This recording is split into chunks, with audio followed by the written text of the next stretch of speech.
Washington State Cougars down the field in a hurry. Perfect 5 for 5 from Falk, the sophomore QB from Logan, Utah, originally a walk-on, and now Eric Powell for the PAT. A 7-0 start for Washington State in their second Sun Bowl trip.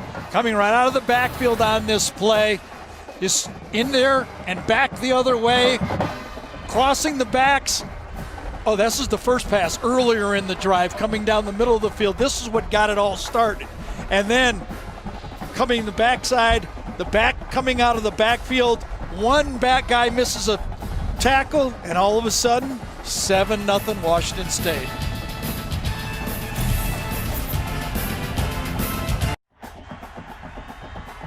Miami in the Sun Bowl, that means it's going to snow. It's just started, right before kickoff, it started getting cold and rainy, and now it's snowing. Carter Blackburn, Gary Danielson, Allie LaForce on the field.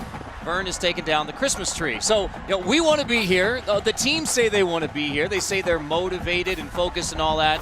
But what do you look for to judge that? Well, it looks like right out from the start that both offenses are going to control the game. Right now Miami's thinking we're going to have to match this, because as good as Washington State is throwing the ball, and with some of the things that has happened to the Miami defense, came in with 2 starters not going to play, and then in warm-ups, they lose maybe Artie Burns to a collision with his own player. Now, he played, but we'll have to keep an eye on that. It's about commitment. You have to want to play this game, because when you're going against this Mike Leach offense, they're going to dink and dunk all day. You got to be ready to play and finish the game, and today you got to do it. And something you're not looking forward to. It looks a lot like the last time Miami was here, and they did not react well. Notre Dame hammered them in that football game, and weather very similar. Opening drive touchdown for Washington State in just 2 minutes, 19 seconds. Now Miami football, and Walton slips out of a tackle, knocked out of bounds as he crosses the 30-yard line. So we will see the Miami offense with Brad Kaya, the true sophomore from LA, lightly recruited by the California schools. Miami offered him early. He's started since day 1 of last year as a true freshman.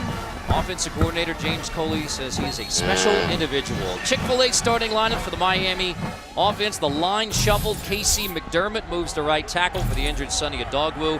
Pass game, the Canes will try and get it to their 5th-year senior receiver from Melbourne, Florida, Rayshawn Scott. Toss on first down to Joe Yearby. It's not much. We'll take a look at the Washington State defense. Much improved under first-year coordinator Alex Grinch. Good group up front, led by Destiny Vial, senior defensive tackle from American Samoa, has 3.5 sacks this year.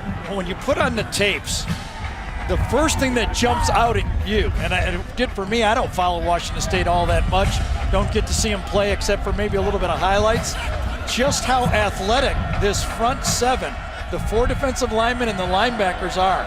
They're going to be a handful. It's going to be a real challenge for this Miami offense. By another give to Yearby on 2nd and 10. More room on the right side. Yearby has a first down near the 45. Well, this will be, if they can get the running game off, 2 teams that do not run the ball statistically all that well, if Yearby can help the quarterback, that's going to be huge. Because we can just see already, as we talked about, the way Washington State moved that football early in the game, I think you got to start thinking, if you're James Coley, the offensive coordinator, or Brad Kaya, this is likely to be a high-scoring game. You got to make every possession count.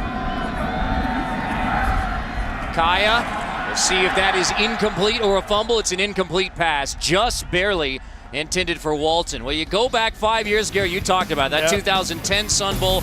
It was a whole lot nastier than it is right now, and Miami didn't respond. It is. It's not bad if you're any football team with the lead. The question is, if it starts to get behind by a touchdown, 2 touchdowns, 17 points, then you look around and your teammates, and you better have strong leadership on that Miami team or Washington State to finish the game. Kaya on 2nd and 10, back to Yearby, falling forward, pushing the pile for 5 right at the 50. Yeah, it was right before kickoff. We knew this weather was coming. It's a question of when. And yesterday was wonderful. This morning was wonderful, and we thought we might kind of dodge this until after the game. But it hit. You know, they canceled the, parachuters they canceled. I don't blame them. Yeah, I don't blame them either. Well, we'll see how Brad handles this. He's from California, played in South Florida. See how he handles throwing in this weather. 3rd and 5, first completion goes for a first down for Miami. It's Braxton Berrios, a sophomore from Raleigh. Well, what a pleasure to watch these two quarterbacks on tape. See them in the slot, little stop read route right there.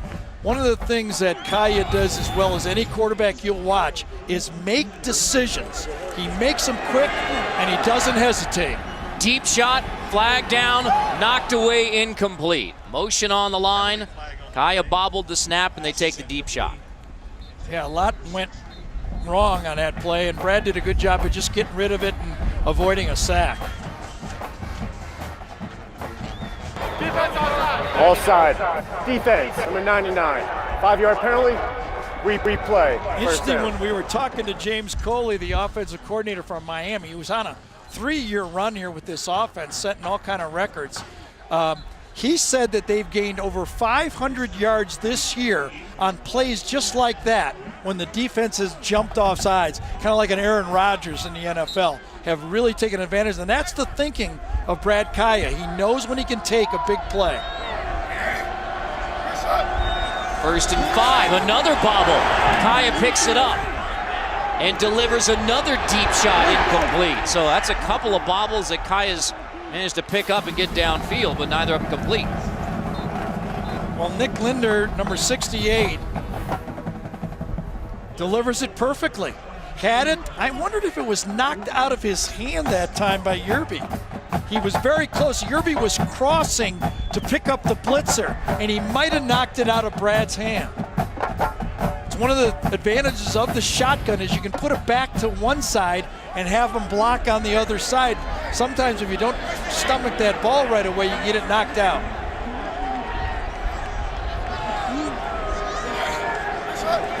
Kaya under center now for 2nd and 5. The toss, Yerby straight ahead to bring up 3rd and short. Palacio, one of those solid ends for Washington State, makes the tackle. Well, there's no tight ends for Washington State, so let's watch a little tight end play. Here's number 23, Christopher Herndon. Watch, end of the line of scrimmage, just takes his man easily, and that's why they're able to get to the corner on the play. Opening drive from Miami after Washington State scored in 2 minutes, 19 seconds to get it started.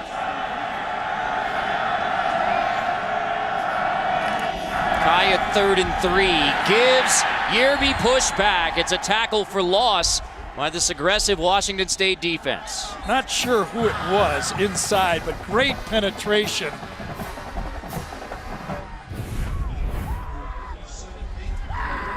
Inside the middle, penetration inside right off the nose tackle. I believe it was Hercules Mataafa, number 90 or 50 that made the play. It could have been number 90 as well, but that's the type of penetration. You know Mike Leach is going for it on 4th down, so you might as well go for it on 4th down if you're Larry Scott. Kind of no man's land, right? Yeah, it is. So 4th and 3, Kaya from the shotgun with 4 wide. Delivers enough for a first down. Miami converts on 4th and 3. Stacy Coley makes the grab.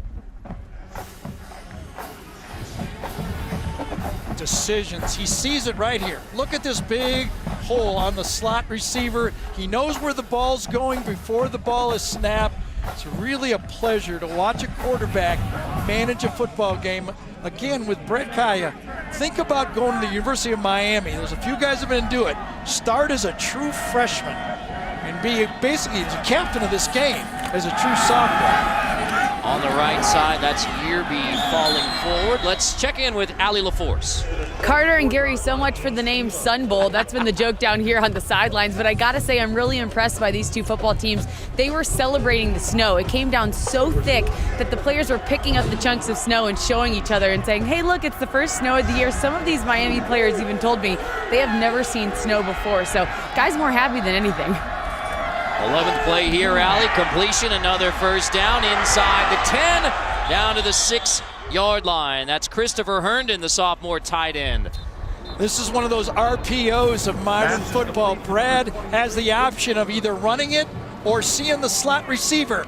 The offensive line is running a run play. He's deciding to pitch it out to the slot, gets a completion, and keeps that defense off balance. And what he's also doing is keeping that Washington State offense off the field with this drive for him. Today's Red Zone brought to you by Verizon. You see the touchdown percentage for Miami, not good, just 50%.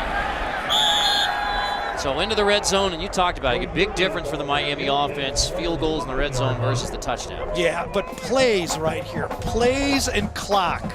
I think if I was Miami, if I knew I was going to score, I'd rather score in 6 or 7 minutes with a 10 to 12 play drive than in 2 to 3 minutes with a 5 and 6 play drive. Just helps your defense.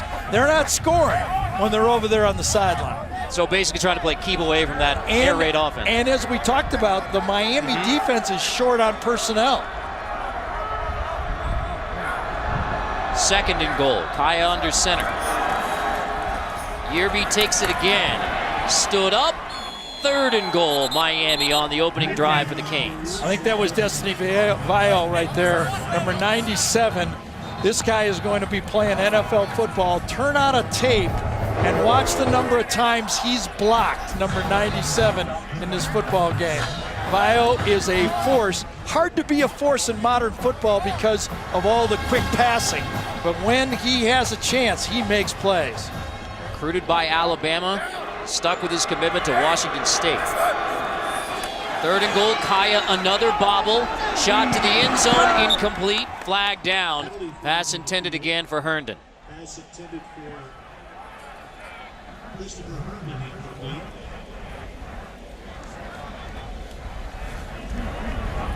Referee Jerry McGinn from Big Ten on the offense.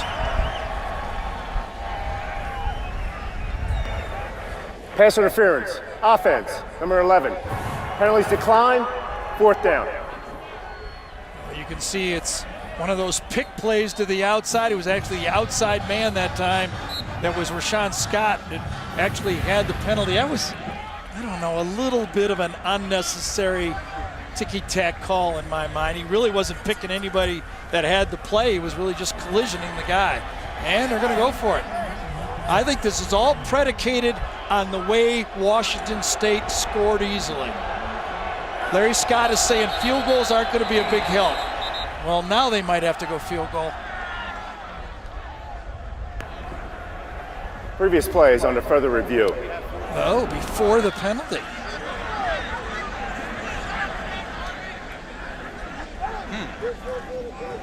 I don't know what they'd be reviewing. We'll try to get a clarification on what exactly they're going to review. Question of whether the down is correct. Penalty decline, incomplete pass. On that last penalty, so clarify to make sure this is 4th down. I think they ran twice, and that was an incomplete pass. I think it's 4th down. There's nothing on the play they're reviewing, just making sure they got the down right. Here's the call. Yeah. The ruling on the field is confirmed. 4th down. All right. Well, that old Missouri-Colorado team would have liked to. Yeah. One side of it would have liked to have had review on that.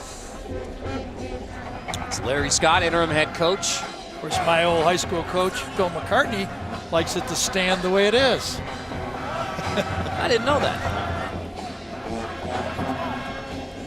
So 4th and goal, the offense still out there for Miami. Miami caught, I thought, a little break because I thought there was movement up front, or maybe, I think it was Alex Gall, number 67, who was just reacting to the whistle. Already 1 4th down conversion on the drive from Miami.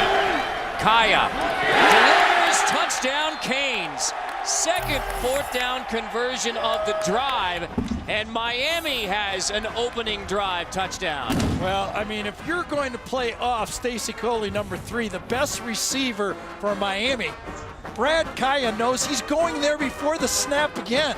Way too easy. They're not going to get beat on that type of play. Taylor Taliulu says, I'm going to back off at the goal line. That's just a bad mental play for Washington State. A 15-play opening drive for Miami. So just as scripted, Washington State scores in a hurry. Miami takes their time, but a pair of opening drive touchdowns. Brad Kaya delivers with the rain and the snow falling in the Sun Bowl. Solid starts. Yeah, you're almost splitting hairs to say how they play differently. It might be Luke Falk could play at Miami and Kaya could play at Washington State. But in the systems they're both operating it perfectly. They both are making a lot of decisions. I think it's a little harder for Falk because he has to pull back. He has to be 70-75% or that offense isn't going to work. Brad Kaya can use a lot more weapons, and he's doing a great job of it. Falk averages 38 completions a game, most in the nation, 54 pass attempts a game, average. And, that's really going to be the number in this game. It's going to be about 50 passes. What does Miami do with them? I think, Carter, if the Washington State passing approaches with 50 attempts, 400 yards, 8 yards per attempt, bad news for Miami. If it's closer to 300 yards, 6 yards per attempt, good news for Miami. It's both ways. Washington State one way with 400, 300 Miami. 7-7 early in El Paso. Both opening drive touchdowns for Washington State and Miami, so 7-7. We see Luke Falk, second drive, sophomore from Logan, Utah. Originally walked on with the Cougars. He's had a couple of head injuries, but cleared to play 2 days after the last regular season game. Chick-fil-A starting lineup, Washington State offense, the two big question marks for the Cougars, both in the lineup. All-American tackle Joe Dahl back after missing 4 games with a foot injury. So is Gabe Marks. Record-setting receiver suffered a nasty-looking leg injury versus Washington, but quickly bounced back. I have to admit, I'm surprised. I thought Marks that might be a month injury. You sprain an ankle like that, but he's back, and that's good news for the Cougs. Falk was 5 for 5 on the opening drive.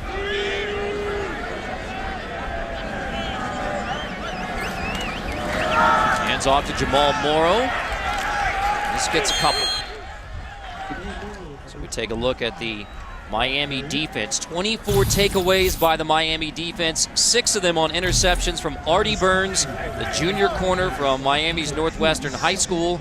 And all eyes on Artie Burns to see how that pregame injury affects him. They haven't even gone his way yet, so we really don't know. But one thing that has popped up, Carter, it's been slipperier for the defensive backs. They're struggling out there. First screen is incomplete. Intended for Williams. This is Burns in pregame. Yeah, he and Dallas Crawford are out there warming up, and watch this. Right into each other. And Artie's good enough to say the Washington State cheerleader right there was... she wasn't cheering for that injury. Let's put it that way. No. So Artie Burns has been clutch, second team All ACC, and you talk about how they don't have much depth on defense anyway. Losing Carter is a big thing. We talked to Mark about that. Third down, Falk bothered, but he completes anyway for a first down in traffic to River Craycraft, coming back from injury himself. This is what Luke Falk does so well. He stays in the pocket even when he feels pressure. He uses his height and then delivers the ball off balance that time to the cross receiver, Craycraft, on that one. That is the tough part. It's hard to get him off the mark. Falk's 6 of 7 now. I think it's 7 for 8. That's Robert Lewis. We talked about the other two Miami players who are not here. Jamal Carter, violation of team rules, was sent home. And then Cortell Jenkins, who starts on the line at tackle, ruled academically ineligible. I don't know which is more important. Cortell Jenkins would have played about 30 snaps in this game. And when you turned on the Washington game against Washington State, it was penetration inside that gave State problems. Falk almost intercepted at midfield, intended for Harrington, and Jawan Young nearly got the pick. Well, Harrington gimmicked him that time. Usually they break outside. This time he faked outside, slipped by Miami. Pass was behind him, and a couple of Hurricanes had opportunities to make one of those stops. That's the key here against this team. You're going to get 2-3 opportunities to stop a drive. Can you get them off mark? On 3rd and 7, Falk hit as he throws. Pass is... Oh, I thought it skipped. Yeah, incomplete. That's finally the ruling, incomplete. It was intended for Priester. Muhammad applies the pressure. Luke Falk did an excellent job with his eyes. He blinked to the side to take the coverage away, but yes, that ball went through the arms, right through Priester's arms, right off the turf. So a stop is so valuable against this offense. You can turn the tables if you're Miami and put pressure on the Washington State offense by another long drive here, then they get the advantage. First defensive stop of the day brings on the punter Zach Sharmy for Washington State, freshman from Boise. Braxton Berrios back to return. Boy, that was a slow delivery right there. Let's see if Miami doesn't notice that later. There's a flag down. Berrios brought down at the 27. We'll check the flag.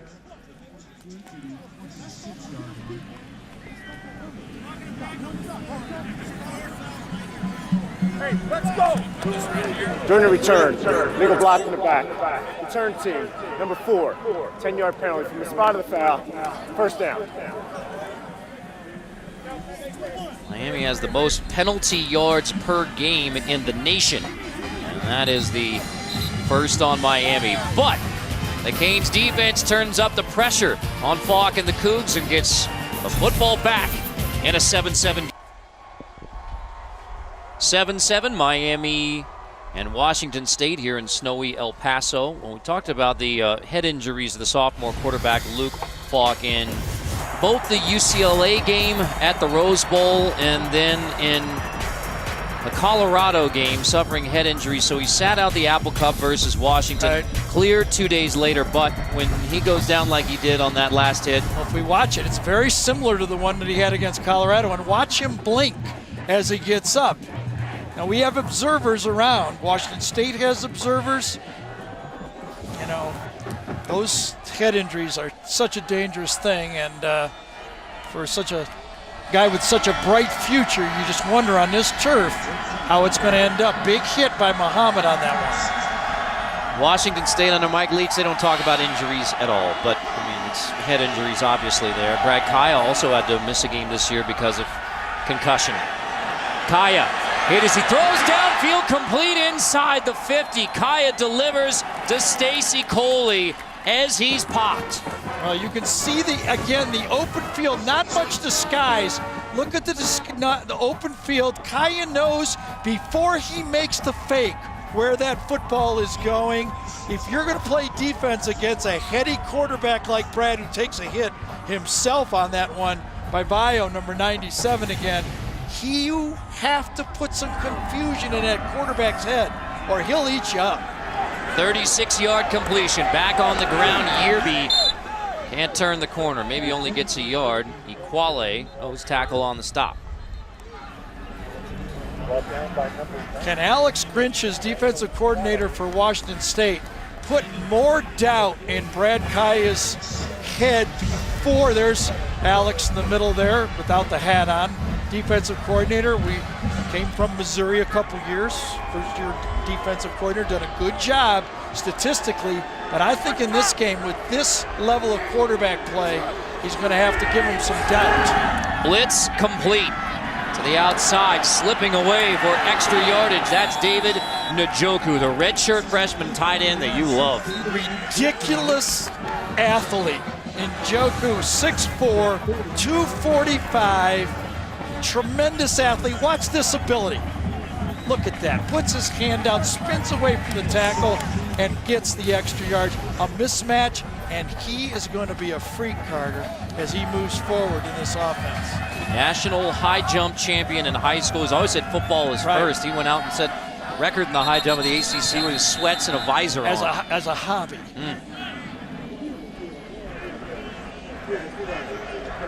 And we may have a review. So, I mean, this is the high jump. He is Parents are from Nigeria, grew up in New Jersey, redshirt freshman, and he's coming on. And not just a pass catching tight end. He's a pretty good blocker, isn't he? You know, that's one of those things of recruiting a guy like that. When you have a tight end and can high jump like that, just give him a scholarship. You don't even have to watch any more tape. Give the guy a scholarship. Checking to see if Njoku was down. The elbow I was did not down. see it. He was blocked that time to see if his elbow. Shalom Luani, let's see if we can see it from this. It might have been. It might have been his right elbow was down. The rulebook says when any part of the ball carrier's body except his hand or foot touches the ground. Can't tell from that look. It's not conclusive from that look. And so I thought that one look we had, I think it's this one you can tell. Yeah, I think it's down. I think they're going to bring that back. It's still athletic play, but I think that one's going to come back. a reminder, in college football, it's the sole discretion of the replay official, Bill Simons. So consulting with the referee, Jerry McGinn, but it's the call of the replay booth. And if they are going to bring it back, have to determine where it is, how much time is on the clock, and all those things. Yeah, that's where all the writing comes in. And Njoku's going, I don't know where it's going to end up, but I made a good play on that one. 21st catch of the year. I mean, you talk about a contrast in styles between the offenses. You pointed out, Yeah. You're not going to see the tight ends anywhere on the Cougar sideline, but you'll see them all over for Miami. And this is what's so key about leadership. I mean, this is Brad Kaya's team. When you go out to practice, he's, that great leadership obviously from the coaches, but you got to have somebody on the field that can transition. He's in charge. Like all the great Miami quarterbacks, Kozar, all those guys that been through there. I mean, you have players, Vinny Testaverde, you have the quarterback being the leader, and he's right in that mold. It's why we talked to the offensive coordinator, James Coley. He says, special individual. Coley was on him early in recruiting and really thought, maybe this guy doesn't have all the pub of a Southern California guy like some others do. But he says, I like him. I'm going to commit to him. And they offered him a scholarship. Kaya honored it even when the California schools came on him late. And since day one, true freshman year, has been a leader for the Canes. And listen, this is an ultra ego program here. You better be a strong At the further leader review, to be on after this the team. reception, the runner was down at the 44-yard line. It'll be third down at the 44-yard line. Well, that's a good job by the replay official using his ability to stop the game, using the replay, and that's why you got to get it fixed. It looked good, blocked by a couple of angles. There's no way the officials on the field could have seen that. So now we've corrected it. We've got 3rd and 5, 6, 7. A couple more guys that give me help. I was blanking out. Of course, Jim Kelly, Gino Torretta, Craig Erickson, Ken Dorsey. They all had that leadership during Gene, and they all took advantage of it. You got to have it from that position. And Miami could have 2 more years of it from this guy. The true sophomore from LA, already more passing yards than Kosar and Testaverde. Hand it off to Yearby on 36 on the draw. Good block. Yearby spins for a Miami first down, and he keeps rolling inside the 35. Well, Njoku got the big catch on the play before, and he's going to come up with a crackback block on this one coming back right now. Gets around the corner. Now watch him come back and get the block. Beautiful on Pallure, number 47. He gets the block. So he got his yards back by doing it a different way. And right after you can talk about, all right, there's tight ends out there who are just pass catchers, but not this guy. Well, he just fits the mold. I mean, that's a guy that you can build an offense around. Walton takes the toss. Mark Walton, the freshman from Miami's Booker T. Washington, dropped for a loss. It's Parker Henry, the junior nickel. Yeah, Parker Henry will line up all over the field. He's one of those guys that he was a walk-on in this team, running back in high school. He's one of those guys that you just, wherever you put him, he's going to make plays. Very valuable football player. Plays like a strong safety, outside linebacker, nickel, whatever you want. He's all over that front. Alex Grinch, and by the way, it is the day after Christmas, and Alex Grinch is defensive coordinator. We will not be making any. Well, if it's coming from anybody, it's going to come from you. Then it's coming from Allie. Well, yeah. Vern would be all over that, though, I'm telling you. Packing up the tree. Flag down, and Have the delay game coming. Delay of game. Offense. 5-yard penalty. Second down. You know, as we look at, let's talk a little bit about head coach Larry Scott. 5-2 since he's taken over. You can talk a lot about, you know, we have, about Brad's leadership. But I thought what this guy did, coming in, walking into a, you know, program that's under duress. You know, 5-2, they've had a couple of tough losses, but he's managed it. I think he's done a good job with this football team. Kaya 2nd and 18 behind him, and what a grab. Reaching behind to haul it in, Mark Walton. Terrific grab by the freshman running back. Yeah, and it might have been tipped on the play. Walton right down the slot from his back's position, getting inside.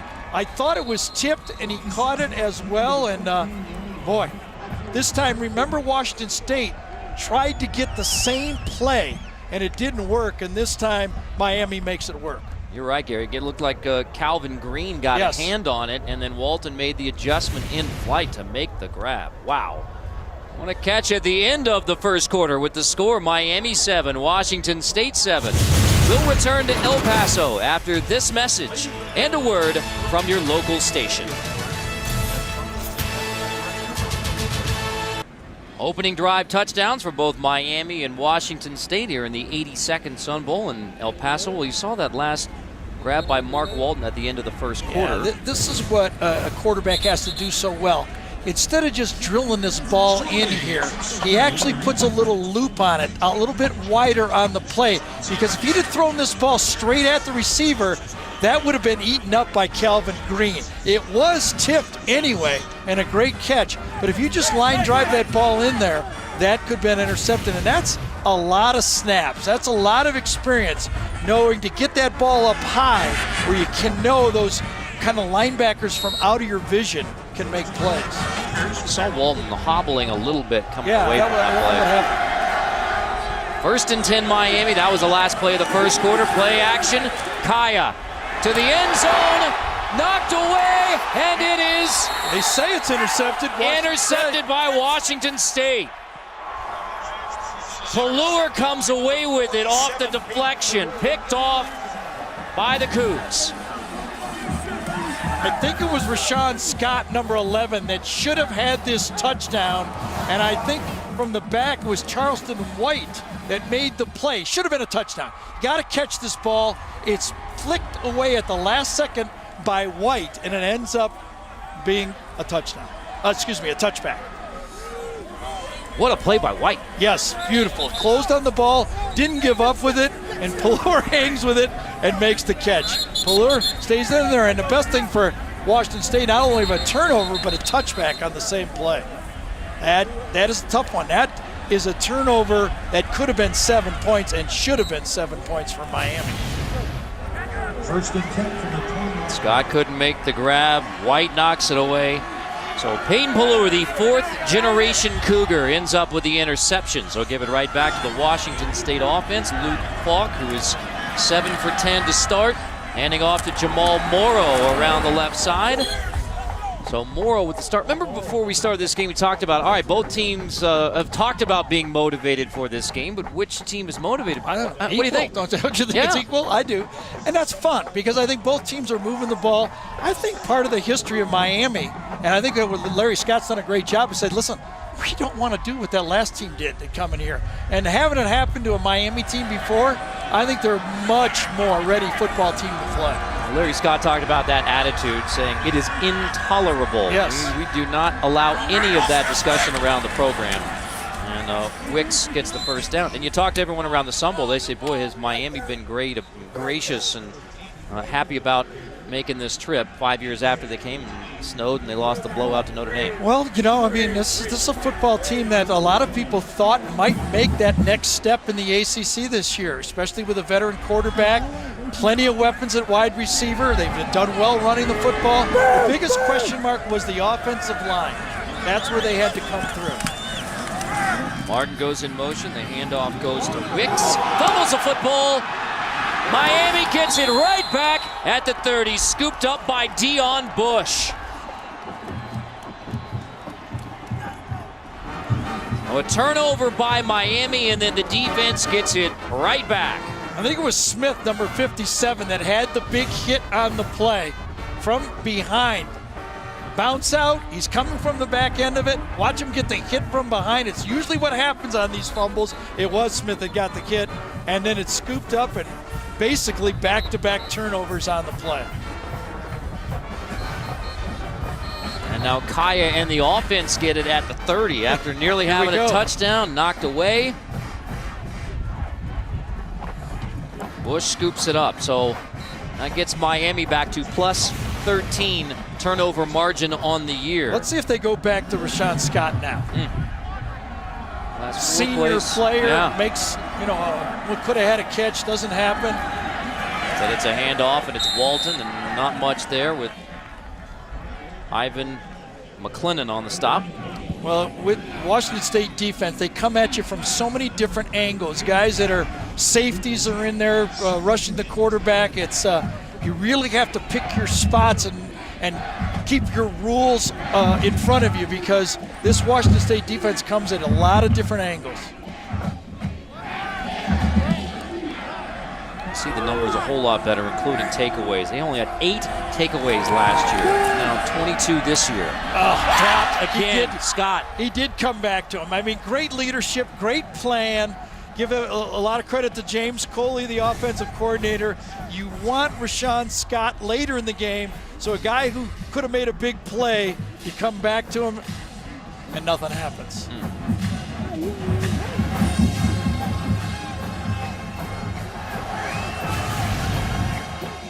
You read anything into the cold? I mean, I don't know. It doesn't. I think the wind may be a factor a little bit more than the cold. It doesn't feel that bad to me. I don't know. It's on 3rd and 10. Kaya steps up, hit as he throws again to the end zone. Incomplete, intended for Waters. Good coverage again by Charleston White, number 4. Made the play the last time, and this time on Herb Waters, he makes the play again. He's not got him blanketed, but in man-to-man coverage, that's about as good as you can expect. He was there. He forced a perfect throw, and even if it would have been, they might have been able to stop it. It's in between here. I wouldn't mind handling the ball to my quarterback. It's into the wind. I don't, they've got a good field goal kicker, obviously, but might as well just tee it up and let your quarterback see if he can find 10 yards. It'd be a 47-yard field goal attempt from here from Badgley, but instead the offense stays out there for now. They're gonna call a timeout here and get a plan. Clock was running down. So Larry Scott takes a timeout. Will the Canes go for it on 4th down again? El Paso, Texas, the 82nd Hyundai Sun Bowl, 48th year on CBS. Let's go back to the 4th down conversion. Right, they're 2 for 5 on 3rd down, but 2 for 2 on 4th down. And decision maker and quick decisions has been the key. I mean, Brad Kaya's pocket awareness is, we're just marveling about it up here in the booth. Going against the wind here, he's been, on target with the football. It's really not bad thrown into the wind, Carter. Maybe sideways gives you a problem when you throw it to the flanks, but upfield it shouldn't be a problem. On 4th and 10. Ooh, that's a tough throw right Check there. down. Walton makes the grab and only gets a yard on 4th and 10. I don't like that one. That ball's got to be forced downfield.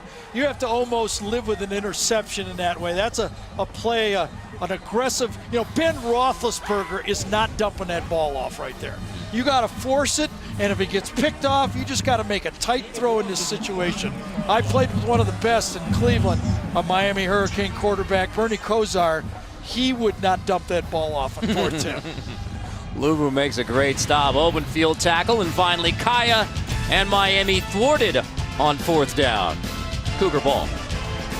Couple of touchdowns, a couple of turnovers. We're tied 7-7, Miami, Washington State. Well, Mark Richt will take over as head coach of the Canes tomorrow. Quarterback at Miami from 79 to 92, backing up Jim Kelly, and Florida State assistant coach, and then the 15 years at Georgia, including 2 SEC championships. Mark Richt joins us now. So, Coach, other than the obvious on the phone, it's your alma mater, what was it about the Miami job that you were excited about? Well, it's just a great place, number one. Miami is an awesome city. The university is beautiful. And, I just think there's a wonderful opportunity to really do some great things there. They've been in the Coastal Division, or at least in the ACC, I think for 12 years now, and haven't had a chance to, for whatever reason, haven't won the Coastal, but really looking forward to the challenge of trying to get there and make it to Charlotte for the championship game. Coach Gary here, I'm wondering, did you call in because I didn't include you in the list of all those great Miami quarterbacks? I can't believe that. I think the Lord knew I was going to coach quarterbacks and had me surrounded by great quarterbacks throughout my career, but I wasn't one of them. Yeah, I named them all. I forgot you. I apologize for that. That's no problem. But Coach Rick, as we get second down here for Washington State, I mean, the last conference title in the Big East, we know all about the past success as the screen goes to Morrow. Miami was ready. Morrow just gets a yard. But, I mean, how do you take the good program coming off of NCAA sanctions a few years ago and make Miami great again? Well, I think it starts with recruiting. We've got to do a great job in the South, in South Florida. Obviously, Coach Snellenberger, way back when I was there, declared Miami the state of Miami and was going to recruit very diligently in that area, and I plan on doing that. But there's a lot of great players throughout the state. There's a lot of great players in the Southeast that I think would be very interested. And then if would you not take another Jim Kelly from Pennsylvania or Vinny Testaverde or Bernie Kosar from Ohio and all that kind of thing? So there'll be great players all around the nation that are interested in Miami. Obviously, Brad Kaya is a great player from California there. So we're going to do a national recruiting. We'll recruit nationally as well, but we've definitely got to make hay at home. Well, watching these two quarterbacks, Coach, I mean, Luke Falk just poured one in on your Canes, but these two guys, pretty exciting quarterbacks. We were together in the SEC. Did not have really this type of caliber quarterback this season. You've got an exciting one you're going to coach next year. Oh, Brad's a tremendous player, but he's a tremendous young man. He's exactly what you're looking for as far as leadership's concerned, and a guy that just loves the game of football. So I'm really looking forward to working with him and the rest of the guys. One quick question about the future, Coach. I know you've talked to a lot of players and probably assistant coaches. Do you have your staff, even though it's not announced, is it done? Is it all, in your drawer ready to go and get started after this game? Well, it's close to being finished, but there's a lot of decisions that have been made, and there's a couple more to be made, but the great majority of it, I'm in pretty good shape right there. Coach, thank you very much for the time. Congratulations on the return to Miami, and we'll look forward to seeing your Hurricanes teams in the future. Thank you so much. Mark Richt, who takes over head coach of Miami. So it's one of those awkward bowl game situations where halfway through the year, Al Golden gets fired, Larry Scott, interim head coach. It's a Sun Bowl tradition. Tamales on Christmas. Yeah, exactly. Interim head coach, yeah. Al Golden was here last time. It's just Sun Bowl tradition. Well, we were a little worried about Luke Falk, but he delivered that one in there. One of his best pass of the game, right in the gut of that Miami defense. Wicks picks up the first down for the Cougars. So 1st and 10 as Washington State gets rolling again. Remember a fumble on the last possession. Excuse me, Carter. No. You mentioned Joe Dahl, left tackle, playing in this game, one of the key spots. When you turn on the tape, the Apple Cup, that was a big loss. I mean, young players had to play left tackle. I think it was Andre Dillard, number 60 in the game, and that was a spot that was missed. A couple sacks and pressure all day on Peyton Barber from that position, the backup quarterback. That pass almost picked, intended for Don Williams. It was Rayshon Jenkins who got a hand on it. We were talking about that playing a lot of zone defense for Miami, keeping their eye and keeping the receivers in front of them. That's the game plan for Miami. Walk on 2nd down over the middle. That is complete at the 20-yard line. That's Tyler Baker, the senior Ole Miss transfer. Make it 3rd down. Well, Mike Leach is quirky. He's different. He's got his own ways of doing things. But if you embrace it, you do have to embrace it if you're a quarterback or a receiver. He's going to get you a lot of yards. Exciting offense. He's either has the smallest penmanship or the smallest game plan in all of college football. He must Tiny preach- writing. Tiny. Little tiny. bitty letters. I think he has like 6 plays. He goes, okay, run number 4. Here's number 4, and it's incomplete. Looking for the slant to Williams. Little high that time. That's one that Luke Falk would like to have over those incoming routes to those guys. You got to get them down on the body, man-to-man coverage. Ball was overthrown, and the team that goes for it as much as anybody in college football will go for it on 4th down. Why not? This will be the 37th time Washington State has gone for it on 4th down. Only Purdue has actually gone for it more on 4th down. So on 25 at 36, and now we go for it for the 37th time this year. Usually with 2 backs, they run one of them out of there in motion on 4th down. Let's see what they do. No, different motion this time. Marks goes in motion. Falk over the middle, tries to jam it in there, and he does. Yes, he did. Craycraft. Well, Ryan Craycraft had the winning touchdown against Rutgers early in the year. Maybe the biggest play for this Washington State team all year. Remember, they started the season losing to Portland State. They needed that Rutgers game. Good coverage, a better throw, and Cornelder was there, but, you know, sometimes a perfect throw beats a really good defense. They've come from behind time and time again this year, like the famous 65 team for the Cougars. Drama all year long.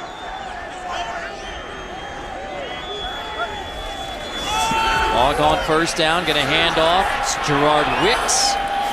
There's going to be a holding penalty on this one. This is going to be moved back 10 yards. I think it was Cole Madison, number 61.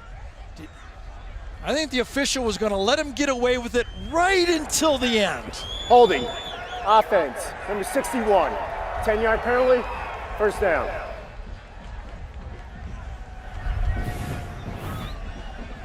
There he is, right in the center of your screen, 61. Hooks.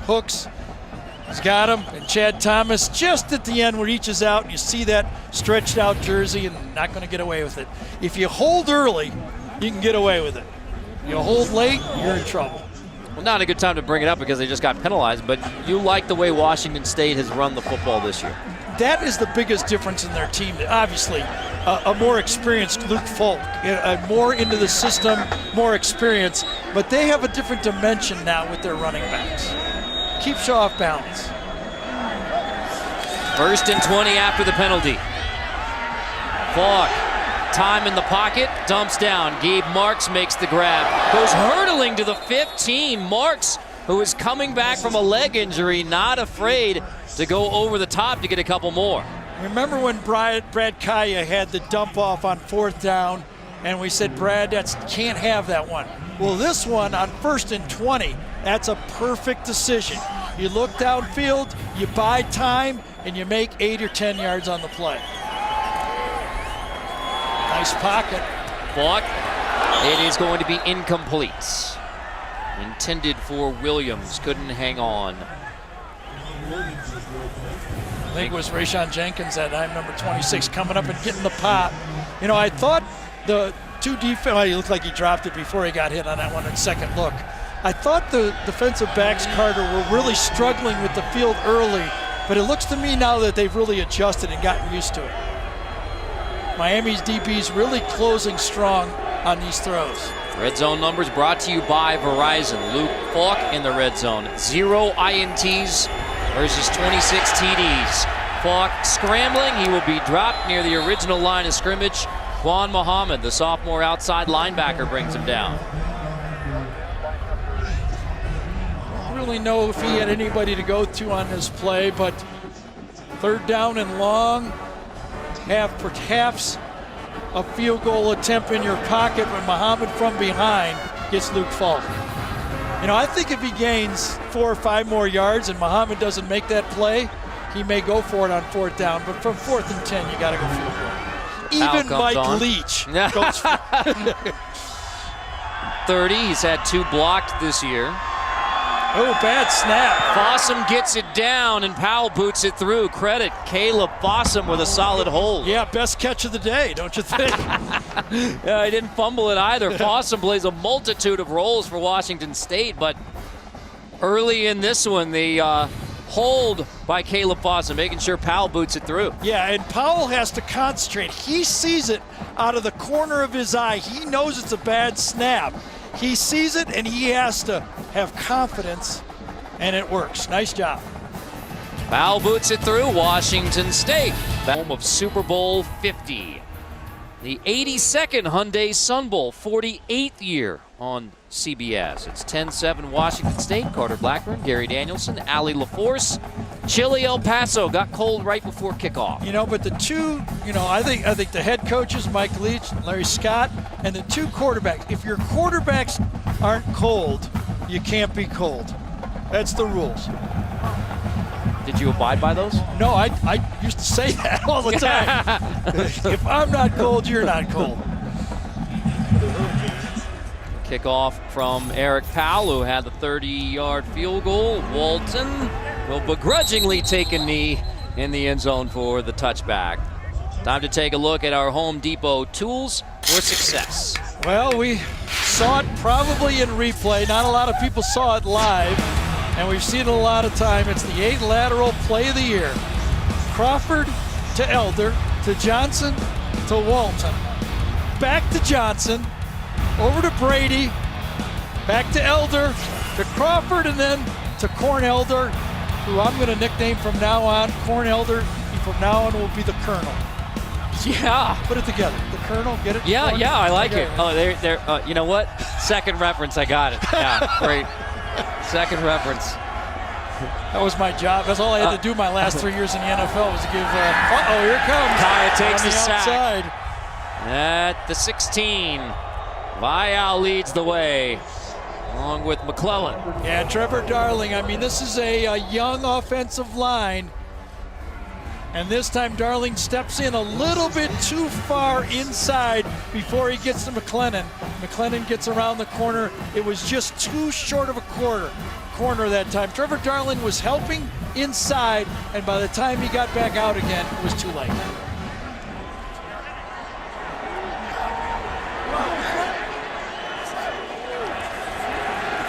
Kaya long drop, screen on second down. Fling it to the outside to Walton. Tries to reverse field. Maybe looking for Corn Elder. Gets a block on the outside. Walton shakes his way across the 45-yard line. Mark Walton takes the screen, reverses field, and takes it himself for 30 yards. Sometimes, Carter, their X's are better than your O's. And on this one, that Washington State defense had pursued, they had it stopped, and Mark Walton, the true freshman from Miami Beach, Booker Washington High School, makes the play and made a beautiful play. He's had a great catch and now a great screen run. Straight ahead, Walton again, bouncing outside. Walton shoved out, gets 2 more. We check in with Allie LaForce. Gary, you said earlier you didn't think it was that cold outside. I'm here to tell you that I completely disagree. You're it's from freezing Ohio. down here. You're from Ohio. And I'm from Ohio. And this is the first time I've seen snow all year, and it's happening in Texas. But I'm glad to see that you living in Florida hasn't changed you. By the way, in Miami right now, it's 81 degrees, so it should be no surprise that the Miami sidelines has heaters going. Players are fighting each other for who can stand in front of them. Washington State, though, they have no heaters on their sideline. They're toughing this one out. Note the preparation by Allie. I mean, had the hood, had the gloves. Yeah. That's because she's from Ohio. The weather changes every 5 minutes there. Yerby takes it on the draw, dropped at the 50. Number 2, Joe Yerby, the ball carrier, tripped up at midfield after a gain of 3. Well, Yerby takes the draw play, and you just need one good tackle, and as Liani that time makes it from the Shalom. This is a hard one for me. Shalom Luani. Got it? I mean, is that it's, right? Yes, the junior from American Samoa rolled this fall at Washington State, but Shalom Luani. Yeah, seven of them, right, from American Samoa Islands, and a big part of this football team that Mike Leach has put together. Joe Salavea, the defensive line coach, is a legend in American Samoa. Well, and a great history at Washington State with Jack Thompson, too, getting started. Old Samoa. Oh, that might be a fumble. They're going to call it incomplete, rule it incomplete. So a break there for Miami. and a stop. And Alex Grinch, the defensive coordinator for Washington State, as you see them, again, great decision by the quarterback. He's got an opportunity, but he did not have it under control. He says the goal of our defense, Alex Grinch says, is create possessions.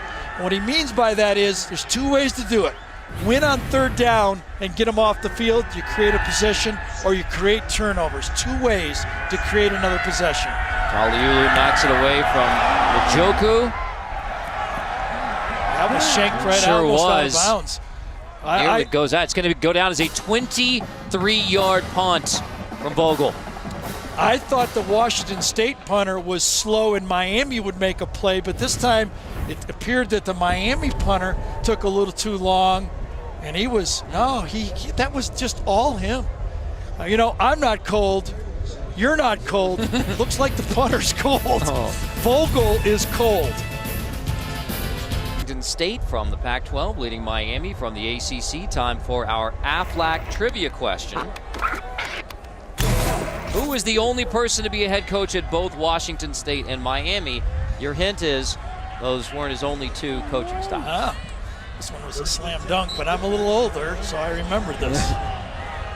Well, I got it too. So it is a slam dunk. Ooh, high ball again. High throw again. Intended for John Thompson.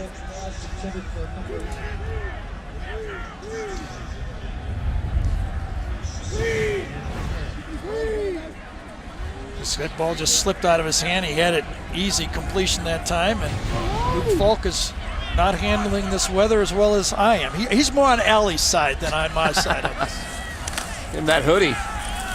Morrow straight ahead. Morrow almost slips away from Dion Bush, who had the fumble recovery.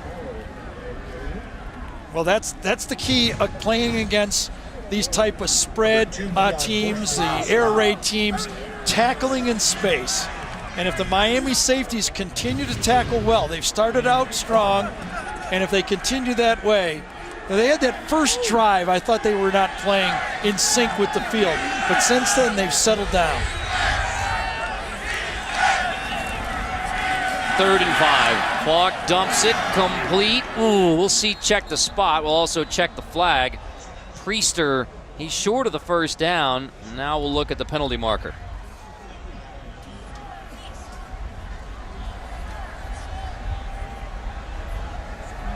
Falk started 5 for 5, 10 for 18 cents. Personal foul, roughing the passer. Defense, number 8, hands to the face. 15-yard penalty, be added on to the end of the run. Automatic, first down. Well, Muhammad had the earlier hit when he threw Luke Falk down. Remember, his head hit the back of the turf. This time, he got there a little late on this one. A lot of frustration going against these teams that get rid of the ball quickly. And yes, hand right to the face mask, and this one was called properly. Bailing out Washington State. First down across the 50 again with 2:47. In other words, plenty of time for Washington State. Morrow takes the handoff again, brought down immediately. Obviously, when you're Mike Leach in the air raid, I mean, you go back, Kentucky offensive coordinator, Oklahoma offensive coordinator in the 10 years at Texas Tech. Well, I mean, there's just a lot of opportunities. You're throwing the ball roughly 50 times a game. He's got a system. He demands, it's almost the opposite of a triple option, Navy attack. You have a process, you make your reads, 1, 2, 3, and you do it his way, and you have success. Most interesting about Graham Harrell there. Nice coverage by the Miami defense. That time was Artie Burns. We were a little worried about that ankle, but it did not bother him on that one. We had Graham Harrell in the Gator Bowl, and it was the 2008 Gator Bowl, 2007 season. But that setup, as you look at Graham is right there. He's helping with the slots, I believe. Is that what the position is? Outside receivers. They went from that game to maybe Texas Tech's best year the next year when they were 11-1, had the three-way tie. Ball incomplete again. Here comes a flag. Penalty coming. Looks like it's on Tracy Howard in coverage on Marks. Boy, Harold's going to go to North Texas, by the way. I as don't know. I offensive think coordinator. it's the other side of the Yeah? field, Carter. Flag on the field. I think it wasn't on the throw. I think it was on the other side of the field. I think Artie Burns got it away with one the play before, but he didn't. I don't know what happened this Holding. one. Defense. Yes. Number 1. Yep. 10-yard penalty from the previous line of scrimmage. First down. Yeah, there was a lot of questions to play before whether he did it, and I think on this one, it was just a little too obvious. Burns grabs and holds on. That's just ridiculous. You're going to get called every time. Burns, who was the question mark, banged up in warm-ups. Larry Scott said it was a foot injury. If Odell Beckham Jr. was there, that would have been a major fight right there. Thank goodness it's not. It's all good. Oh, safety blitz. On 1st and 10, Wicks runs away from it, pushes to the 31. When we talked to Mike Leach, including about the 2 years out of coaching, when you asked him about, all right, well, how was the 2 years out of coaching? He said, quote, other than litigation, it was a pretty good time, including his work as an analyst with CBS Sports Network. And let me tell you, everybody, he has not forgot about 2009. He thinks someone owes him money, and he keeps talking about it. We didn't even have to bring it up, did we? Law degree from Pepperdine, and he's going to litigate that one as far as he possibly can. Gives it to Morrow. Morrow trying to stretch it outside, has a first down. Knocked out of bounds by Johnson. I thought he guessed wrong. I thought Morrow took it inside a little too fast that time, but he actually ended up setting up Robert Lewis's block, number 15, on the play. I thought if he'd have just run for the first down marker, he'd have got it. He stepped inside and then got away with it. So first down from the 25 now for Washington State. Field goal on the last drive. Yeah, it's a big stop here or touchdown either way, because remember, Miami gets the ball to start the second half. Falk, time to throw once more. Got it in the end zone. Touchdown. Gabe Marks from Luke Falk. Yeah, we talked about Luke Falk's earlier throw right up the middle. This one was just as good. This one from 25. It's just the seam route right down the middle right there. Everybody runs it. He looks at the safety, gets him to the middle of the thing, 4 vertical, and bang. What a nice throw. Classic air raid, right? Yep. 4 vertical. Yep. You just keep running it over and over again. And after a while, Carter, you get so good at knowing what the defense is going to do and what they can do. You just gain confidence. And that was a wonderful throw. No defense for that one. Foul on for the PAT. Washington State 17-7. The journey continues for Gabe Marks. The touchdown grab from Luke Falk. The sophomore walked on at Washington State. Big numbers, big credentials, and a solid touchdown strike to Gabe Marks. 17-7. Guy who took a year off, redshirted, and came back, and he has had a great junior season. Bounce back year, and I'm surprised, as I said before, he's even playing. Nasty leg injury in the Apple Cup game against Washington. A big question mark, but he's out there and makes that touchdown grab, 25 yards. Marks 2 catches in the game, including that TD. So a pair of touchdown passes for Falk. Miami will get it back. 2 timeouts, minute 10. Walton bobbles it near the goal line. It's going to trickle in. Walton. That's fine. Yep. Momentum of the ball sent it in there. He's okay. Good, sharp play by Walton. It's a touchback, get it to the 25. Momentum of the play, ball goes in there. A lot of guys panic on this play and try to run it out. But for a true freshman football player, he handled this one really well. It's not the catch, but the decision. Stacy Coley was there to advise him. So we asked you earlier our Aflac trivia question. He's the only person to coach both of these programs, Washington State and Miami. Dennis Erickson. So there was your hint that not the only stops of his coaching career were Washington State and Miami. Kaya complete to the outside. Herb Waters makes the catch. Clock rolling under a minute. 2 timeouts. Now remember, now it is into the wind.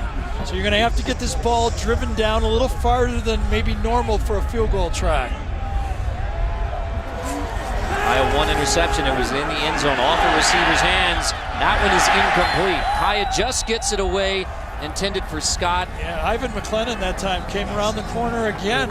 Pressure from the backside. And watch it, just as he lets it go, he's lucky he got rid of it. And Taliulu, who we heard wishing his Hawaiians Mele Kaliki Maka, knocks it away. Bring up third down already.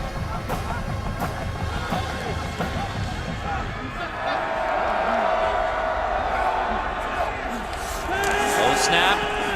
Kaya brings it in, takes the sack back at the 19. Time 34 seconds. State, yep. too. With the last punt only going, what, 20, what'd you say, 23 yards? 23. 23 yards. This is a real opportunity that Washington State could finish off a wonderful finish off to a half. Miami started out, remember, with a 15-play drive. And since then, they have, what, 18 plays? That's right, 18 offensive plays. Jeez. Mata, Afa, and Paulo get the sack. Washington State gets the foot. All day, baby. At least he's layered up. Vogel, who had that bad punt the last time, hits this one at the 10 into the wind, and it is going to come back the other way again. Oof. I mean, into the stiff breeze. It was. That's one of those times where you might need a rugby-type kick. Drive it forward. So Vogel's having a tough day in the punt game. The junior from Tampa spent his freshman year at Florida. That one 27. This will be interesting now. If you're a quarterback, you love this situation. 2 timeouts. You can throw the ball anywhere on the field. Opportunity for a field goal is always there, but you want to stick one down there and get a throw for the end zone. Now Washington State has the win at the Cougars' backs. Luke Falk, the sophomore from Logan, Utah. Couple holding penalties out here. You go after Burns. Falk, deep shot, first play. Burns almost had it picked. They tried him out, and he nearly got the INT. They had him, too. There was a little bit of a late throw. Artie Burns makes the correction on the play, but if that would have been thrown on time, they had one. A little bit of a gimmick play. You run kind of a stack, throw the ball as far as you can, and you have a touchdown. Underthrown ball, and it ends up being almost, and could have been, an interception. Nearly the 7th pick of the year for Burns. Falk, second down to Marks. Spinning on the outside. Marks out of bounds. He has the first down. Clock stops temporarily with 10 seconds. Here's what a veteran receiver can do. Watch as Marks catches the ball. Miami's going to give up yardage here. Watch Marks catch the ball, look in, and go out. Watch him deke in with his head and turn out to the outside. Knows exactly what he's going to do when that ball's on the way. Oh, personal foul on top of it, too. That's exactly right. So that was after the play was over. Personal foul against Miami. March it off all the way to the 16. Penalties continue to plague the Canes. I was too busy talking there to see what happened. Did you see what happened? I was thinking the same thing. You were too busy listening? Yeah, that's right. Yeah. Following your replay. 1st and 10 from the 16. 10 seconds. Falk zips it incomplete. Intended for Marks again, and here come the flags. Targeting, and remember, this Miami team is already short on defensive backs going into the game. Because if that targeting penalty is upheld, then that's an ejection already. 26, Rashawn Jenkins is a guy. Jamal Carter sent home. Watch him, middle of the screen, right behind the goal post. Well, he left his feet, he launched, and I know you're trying to make a play, but that's the one we want to take out of this game. Personal foul. Targeting. Defense. Number 26. The play's under further review. Let's see if he actually made contact on the play. Can we see it from this angle? I'm not sure. I don't think he got. I thought the receiver was taken down. I don't know. It was not helmet to helmet. Right, and it doesn't have, by the letter of the law, the forcible contact of the head or neck area of the defenseless opponent with a helmet, forearm, hand, fist, elbow, or shoulder. He got it with the forearm, though. And watch his head snap. Now, I think the fact that he launched as well, I think he's going to be out of the football game. You know, and the other part of that rule, when in question, Yeah. it is a foul. And listen, we've been dealing with this now for, what, 3 years? You got to learn. You can't take that shot.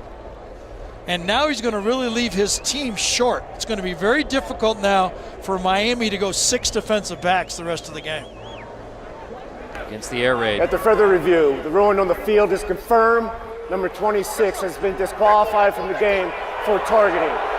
Half the 15-yard penalty. It will be half the distance to the goal, automatic first down. And it also is going to mean Jaquan Johnson, number 4, a true freshman, will have to step in and play more football. We have a couple other names that were Mark D'Onofrio said might play, but he wasn't really excited about playing them. Really, it was defended perfectly from the outside on the play to make the deflection. And there he is, Jaquan Johnson in the game. First and goal pass incomplete, leaving 3 seconds for Washington State. Johnson there in coverage. They immediately attack Johnson. Now the kick, and here comes the kicking unit with 3 seconds. Yeah, this was, you know, from the shotgun, you're only going to have 1 throw. If you went from under center, you might get 2 throws if you do it quicker, but a gift 3 points is a gift 3 points if you're Washington State. Talk about a gift. It's back-to-back drives now. Washington State has had 15 yards given them by Miami. Yeah, but Cougar fans are saying there's no such thing as a sure thing on a field goal after they missed the one to beat Stanford. Stanford, after Powell had made 5 of them in that game. 25-yarder here. Snap down, Powell's 25-yarder is through. So with the help of the Miami targeting penalty, a 20-7 Washington State lead. That is 63 penalty yards on 6 penalties against Miami in the first half. Actually, in that drive, it was a 4 punt and 2 roughing penalties. 1 roughing and 1 targeting that really led to the chip shot. 20-7 Washington State on Miami. Started the third quarter here in El Paso. Moments ago, Allie LaFleur spoke with Miami interim head coach Larry Scott. Coach, 6 penalties were very costly in that first half. How did you address those at the half? We just got to clean it up. We got to play smarter football. I love the physicality and the speed we're playing with. We just got to play smarter. And that's the big thing, and that's what it's going to take this second half. Smart, fast, physical football. Hey, a lot of these players have never seen snow before in their life. Does this weather affect your game plan at all? Not at all. Not at all. We just got to play our style of football. Thank you, Coach. Good luck. Thank you. Larry Scott has talked about how the Love it. number 1 message he wants to instill to his team and his time as the interim head coach is you have to respond to adversity. And they've been through their fair share. Yeah, it's snowy and cold the day after Deal Christmas. with it, right? Yeah. Deal with it. Came here to play football. Eric Powell, who had the field goal just before the half to put Washington State up 20-7. Short kick. Walden grabs it at the 5. Walden across the 25. He's an exciting football player, isn't he? Across the 35-yard line with a true freshman Walton. And, well, if we didn't, point it out already, yes, it is snowy and chilly here the day after Christmas. I'm not feeling in any El Paso. colder, really, to tell you the truth. Still feels kind of nice to me. Yeah, nice, balmy I'm sun dealing bowl. with it. I'm really just dealing with it in my own way. And how about the fact that Miami was 5 years ago, snow, a little bit of a different environment, but against I'm Notre blaming Dame. this on you. And It now here snowed the last Canes. year. Right. You were here. It snowed this year. It's definitely you. I think the message is right, though, from Coach Scott. Play ball, right? I mean, nobody's going to back down. And you know who's laughing the hardest right now? Yeah, it's Vernie. Yeah, There it is. exactly right. He's got a little Pinot, a fire. He might not even be watching. Wishing Vern our best. Yerby's ridden out of bounds near the 50-yard line. Take a look at the first half we trends. teed it up with the quarterbacks, Carter, and Luke Falk did what he does. I mean, he's going to throw for close to 400 yards, and he's on track. Brad started out better, had the drop, though. That drop touchdown pass turned into an interception, and the finish, the late finish by Washington State, and as Allie talked to Coach Scott, the penalties at the end of the half especially were huge. I think Miami has to clean up their punting game, too, by the way. 23 and a 27. Play action. Kaya on the rollout. Heaves it to the sideline. Incomplete with Palua applying the pressure. Well, you could see the way the game started out. Miami was in control of the football game, throwing the ball. but it seems to me that the Washington State defensive line has been putting more pressure on him as the game has worn on, and that's why they rolled him out to try to throw the ball. And you're not surprised by that, No, the Washington State pressure? Not at all. I said when I turned on the tape, you know, I kind of thought I knew what I'd find, the passing game. I did not expect this active and athletic a front four. Low snap, Berrios takes it. It was the Wildcat look with Yearby taking the snap and then handing off on the sweep to Berrios. And as you look at where Brad Kaya threw the football, you know, it started off good for him. A lot of throws to the right, little short throws. He had a couple deep balls. I think the drop pass in the end zone, you know, good play on defense, yes, but that's a huge play. That's a big play in this football game. Turned into the interception after the quarterback started out dueling. And there is Walton to the outside, slipping away, finally dragged down. Late flag again, though. 31. Look, Montaafa finally makes a stop. Thrown inside, and unless it's one of those hands to the face, the Miami team may be backing up. Indeed.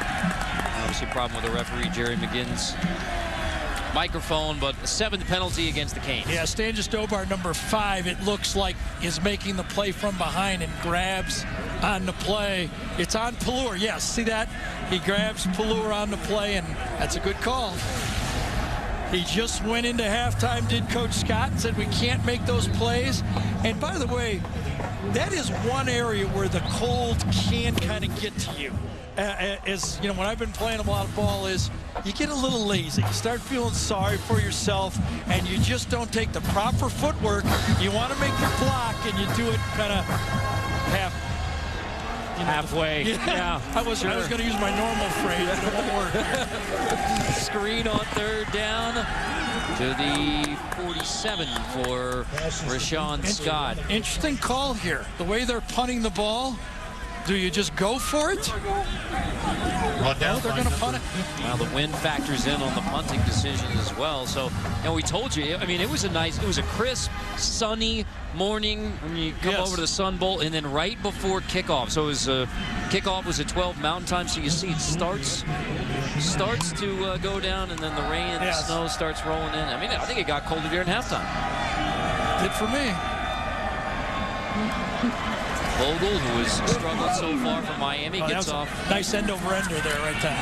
Awesome. Grabs it inside the 10. Wrestled down as soon as he grabs it. So Fossum brought down, and Washington State with a 20-7 lead. So Miami unable to put points on the board on their opening drive. Snowflakes in the Sun Bowl day after Christmas.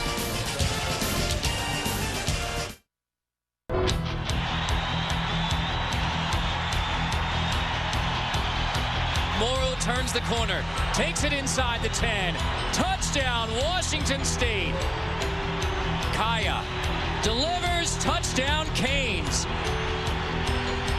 Falk, time to throw once more. Got it in the end zone, touchdown. 20-7 now, Washington State on Miami in the 82nd Sun Bowl. Tonight, Carter Blackburn, Gary Danielson, Allie LaForce back from El Paso. 1st and 10. Falk delivers to Wicks. It's a very odd game. You don't see this very often. Teams that are ranked near the bottom of the country. Miami, 119 yards a game. Washington State combined less than 200. 33 teams. And by the way, Carter, I gave you this quiz. I'm not going to give it to everybody else. 3 out of the 4 teams in the championship playoffs, as a team, each rushed for over 200. Which team doesn't? It's an interesting one. I know the answer only because you gave it to me, because Wicks is dropped there. Yeah. Which team does not run for 200 yards a game? That's it's the traditional running football league. Michigan State does not run for 200 yards a game. The other 3 do. Really hard, I think, in modern football to not run for 150 yards as a team and really have a winning record. That's what's odd about these 2 teams right here. Washington State first passing offense in college football, last rushing. That's per game. So to the air in the air raid, Dom Williams hauls it in around Howard. Yeah, usually that we would look out there and wonder when are they going to go to this deep matchup, and finally gets it the deep ball down the sideline. Fault to Williams, perfectly thrown. Decent coverage, but when you're that good at throwing the football like that, you have to get completions, and he did. Screen incomplete, intended for Marks, and somehow messed that one up. The quick passes seem to be harder than the downfield throws. You look at, we saw Brad Kaya, now here's Luke Falk. Kind of a typical passing chart for a Washington State quarterback. They throw a lot of balls, 10 yards and under. They force the defense to move up, and then they gouge you deep with the throws in between. Part of the running attack for State is their passing attack. Second down pressure coming. Play to the outside, screen the other way. This is Priester, a sophomore from St. Petersburg, who spent his freshman year at Clemson. So we talk about Washington State running the ball a lot, but when they do it, they're effective. Look at that. They're 117th ranked, which is dead last in college football, but they do a good job when they dial it up at 13th. And you think that's such the difference between a losing Cougar team last year winning this year? And 4 come from behind wins help too, by the way. Slant caught. Lewis hauls it in. First down, Cougars. You have a quarterback that produces 3 last-second wins, also makes up for that stat differential. You know, here it is again. He has time to load it up and throw it accurately. He does a good job of it. When he tries those quick throws, it appears that the weather is bothering him. First and 10, pressure, they sack him back at the 49. It's Tyreek McCord coming on the blitz. Well, you'll see Muhammad, Harris, and McCord all come from different angles to make the play. I think he's right there. Yes, he steps inside. He's lined up as an outside linebacker, but he comes in and forces a tough block inside right through, as Carter told you, Gerard Wicks. For the senior from Tampa's Jefferson High School. Loss of 10, second and 20. Falk dancing at the 45. Completes it to the outside for Williams. Wrestled down near the 40. Burns and Jawan Young. Here's the tough thing if you're Mark D'Onofrio, the defensive coordinator for Miami right now. With where the ball is and down in distance, you almost have to call your defense assuming they're going to go for it on 4th down. So you're not trying to stop them on 3rd down. If you give them any more than 2 or 3 yards, they're going to go for it on you. Talked to D'Onofrio about the challenges, the unique challenges of the Mike Leach offense. Not one of them. I covered Mark when he played linebacker at Penn State. Fifth-season defensive coordinator for the Canes. First coach is not sure what the future holds. Ball pressured again. Incomplete, but he got rid of the football intended for Priester. Chad Thomas gets on Luke Falk. And this is exactly what Mark D'Onofrio told us is what is so key about going up as a pass rusher is, he said, never pull the plug on the pass rush. If you're stopped and you're stymied, don't stand there and start sticking your arms up and trying to knock down a pass. Continue to rush because Luke Falk will hold the ball and you have to make things uncomfortable for him in the pocket. And no surprise, Falk and the offense out there for 4th and 9 from the 40.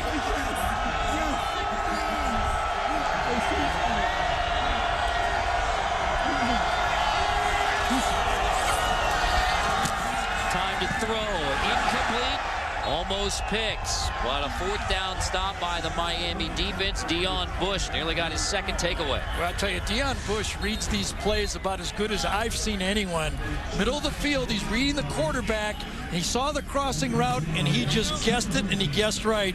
He really was playing the 1st and 10 marker as well. So the defense is stepping up to begin the 3rd quarter in El Paso.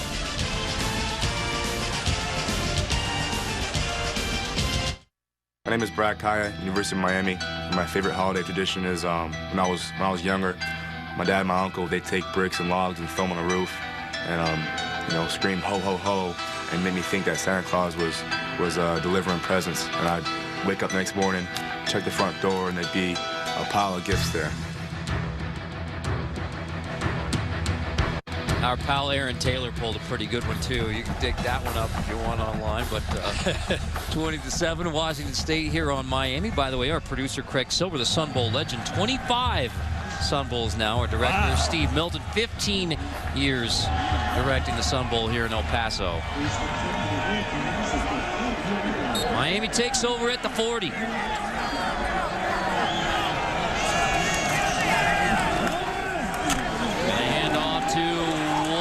Not much there.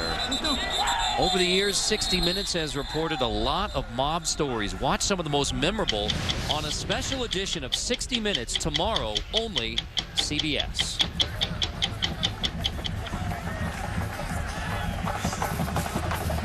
Miami, the touchdown to get it started, and they have not scored since that opening drive. Yeah, the second one's a tough one. You know, that we've talked about it a few times, but keep plugging away. You know, the fourth down thing is the double-edged sword.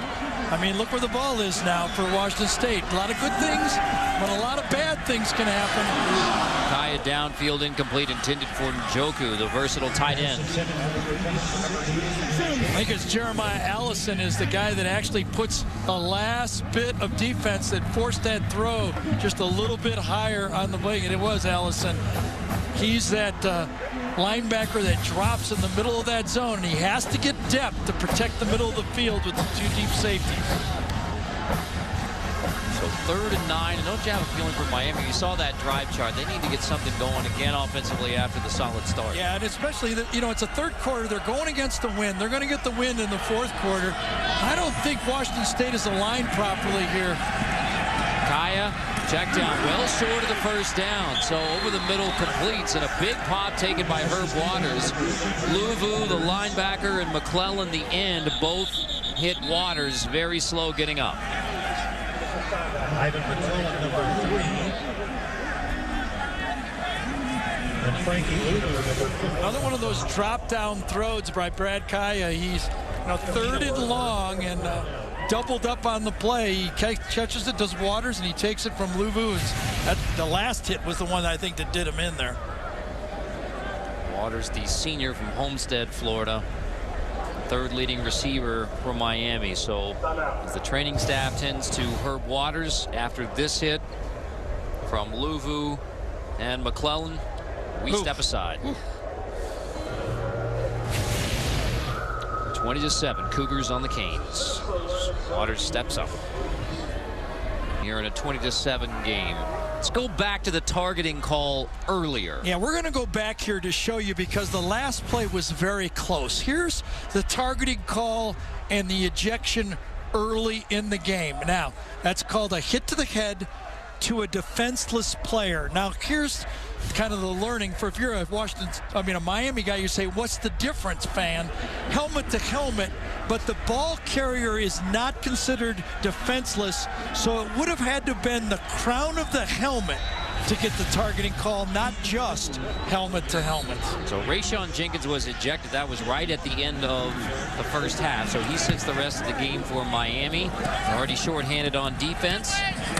Punt down inside the 10 as Justin Vogel's comeback continues. We want to thank Ron Hudson, our observer from the Big Ten, who's in the booth that helped us with that explanation.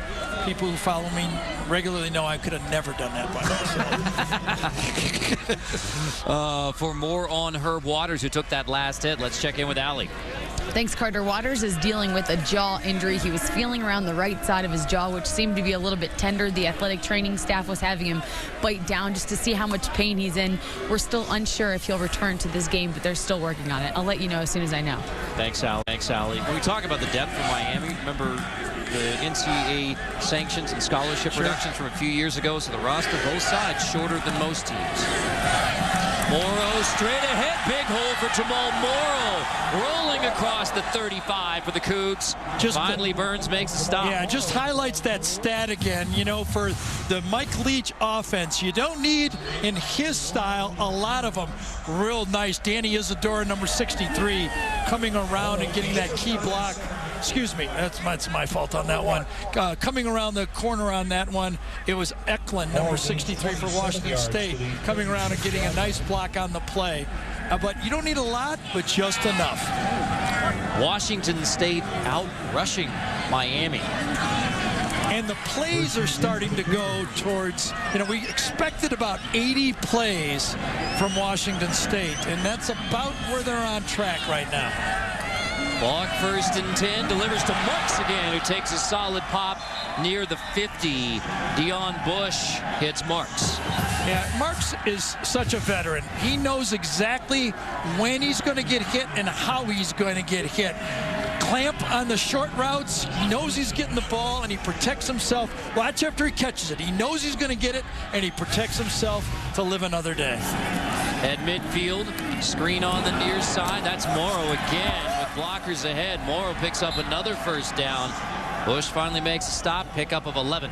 Gunnar Eklund's going to give me another chance to get this one right. I did not get him the first time, but I'm going to get him this time.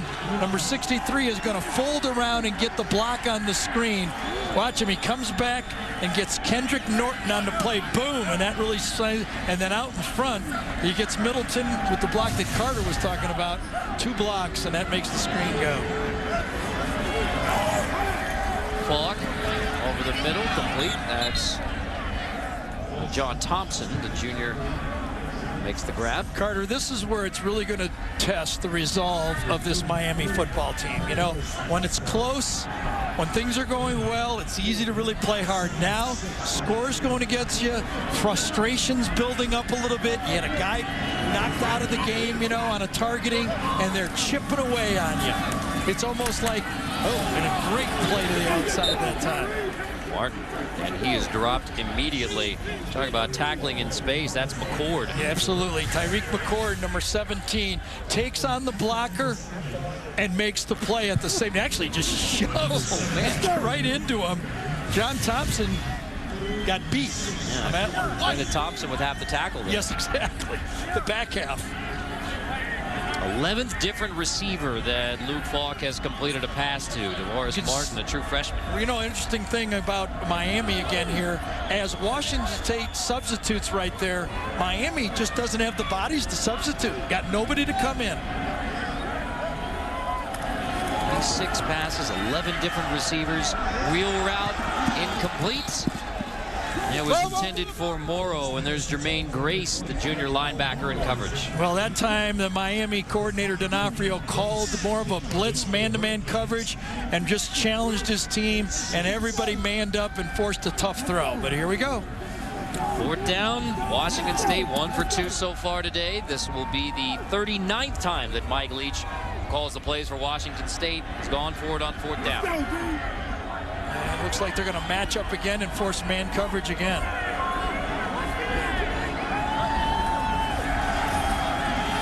Falk on 4th and 6, almost picked. Intended on the outside for Robert Lewis. Corn Elder nearly got it. The Colonel made the play. Had the slot and guessed on the out route, and he guessed right. He was betting that ball was going to the outside. He undercut it, and if the ball was thrown a little better, he might have had it. The Colonel. Here they call him elotes, and nearly had a pick and another big play for the Canes.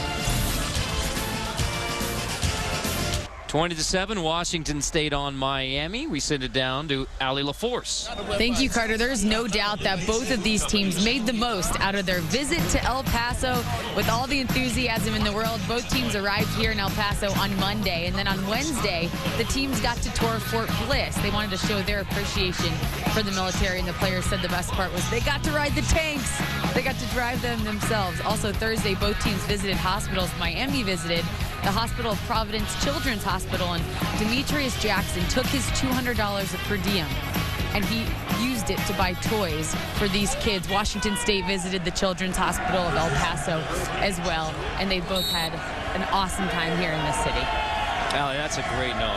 It really is. That's one of the Awesome things you'll hear all bowl season. Reverse. Yes, on the reverse. This is Coley. The blocker on the edge. There is a flag down as Coley rolls across the 35. Coley takes it inside the 15, stepped out of bounds, but there's a flag all the way back behind the line of scrimmage. I guess it was a block from behind. I'm not sure, but it Personal was. foul. Legal block. Below the waist. Offense. Number 73. 15-yard penalty. Replay first down. Yeah. You're allowed to block below the waist at the line of scrimmage, but on a peel block, you just can't do it. Right there to the right side, and it is on Bio. He peels back, and then he throws low. Bio taps him on the head and going, I get it, you had to try it. And that is another penalty that takes, that's way more than the penalty yardage. That's exactly right. I mean, it wipes out a 49-yard play. So, I mean, officially now it's 8 penalties against Miami, 88 yards. But that's not only, the yardage, but the way Miami has literally turned the corner offensively. Well, 35, that's a 65-yard difference in field position on that play.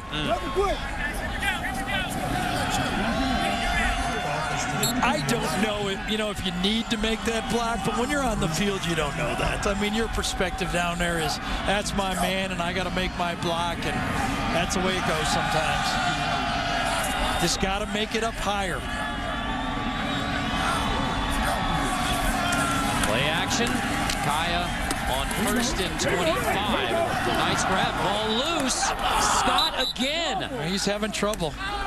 It's Scott who had the bobble in the end zone that went from a touchdown to an interception. I hope, and after this game, Rashawn Scott doesn't hear me say the weather's not that bad, because he may beg to differ. He's had a tough time handling the weather here today. I don't know if it's his gloves or his concentration, but the senior has not had his best day. So a couple of drops and the fumble there. Credit Pippins for the strip, but Scott gets back on top. Still picks up 10 yards. There it is. Kaya complete. Oh, no. No, Scott. I mean, he had him on the skinny post.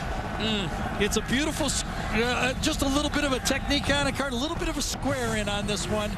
Nice delay to the outside, square in, very similar to the one that Gabe caught earlier for Washington State. And boy, you just got to make that play. Kaya puts it up there right where Michael Irvin would have ate it up, right? I think even the Cougar fans were rooting for Scott to haul that one in. I mean, good point. The day's gone so poorly for that 5th-year senior.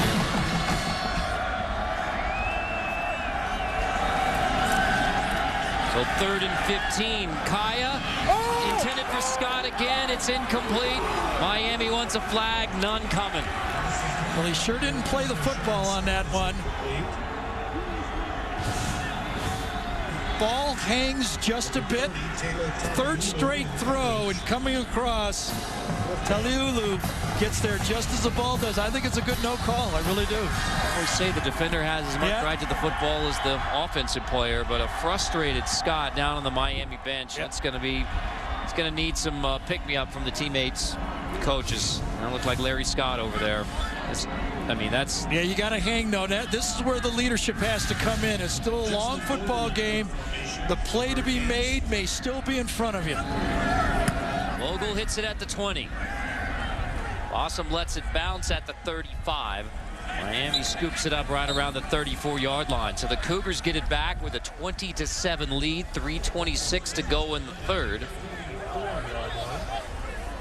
Next Saturday, part of that Hoops triple header. The Buckeye guy. That's right.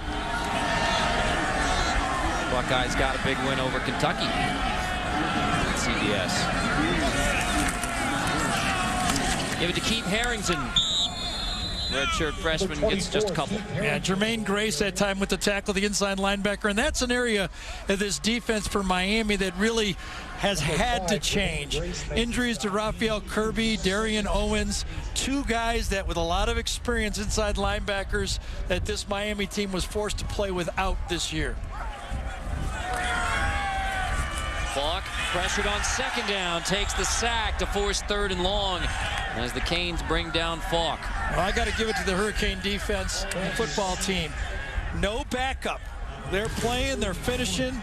the front seven. You saw it on the first down play. And hear that rush that Coach D'Onofrio said we can never slow down. If you get stymied, keep pushing. The key to the rush he felt in this game was not the quickness from the outside, but the push from the inside. And that was just showing up right there.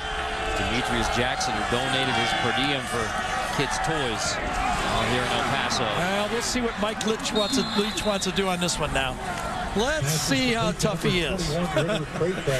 So 4th down, I mean. What are you saying? Yeah, I mean, the last two that gone for it on 4th down, in and downs, those are easier ones across the 50. This one on their side, here comes the punt unit. Especially the way Miami's not moving the ball. I think, you look at it and say, okay, they got us with a reverse. Can they move the ball in a normal way? So Charmy on the punt. Miami has not scored since the opening possession, and discombobulated substitutions for Miami on the sideline. Well, they've got the right number of players out there, so maybe a bit of a panic burning a timeout on this situation, but they wanted to get it right.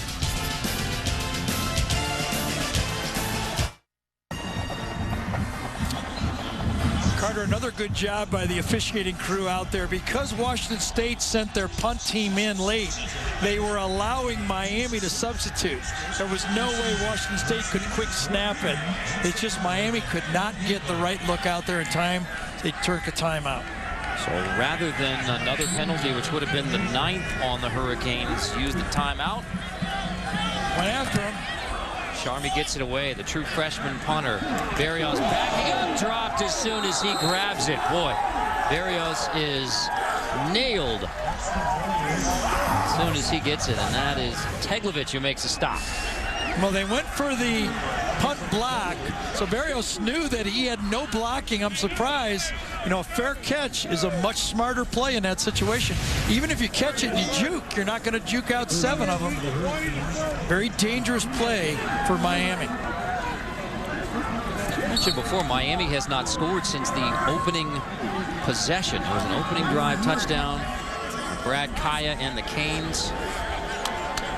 The second time they had it, a touchdown that should have been turned into an interception. Our guy is back out there. Play action. Kaya pressure sack back at the 10. Guess who? Bayou. I'm drafting that guy. I don't know when I'm going to draft him. I know this guy is going to be an impact player on the next level. You turn out, I didn't know anything about their defense. I knew after about 10 minutes that guy could play. That's 3 sacks today by the Washington State defense, and a group up front coached by Joe Salavea, 9 years in the NFL, played at Arizona. Dick Tomey, who was a pioneer in recruiting the Pacific Islander remember, players. this was a young Miami line, and that's a first-time starter, Casey McDermott, that got beat on that play. Flag down, free play, knocked away, intercepted for now. So it's picked off. The run back from McClennan is knocked out. And it's going to come back, though. I think they're offsides, right? Yep. Looked like a free play offsides. And I think, I wonder if Brad Kaya thought that and knew that and took a chance on the throw.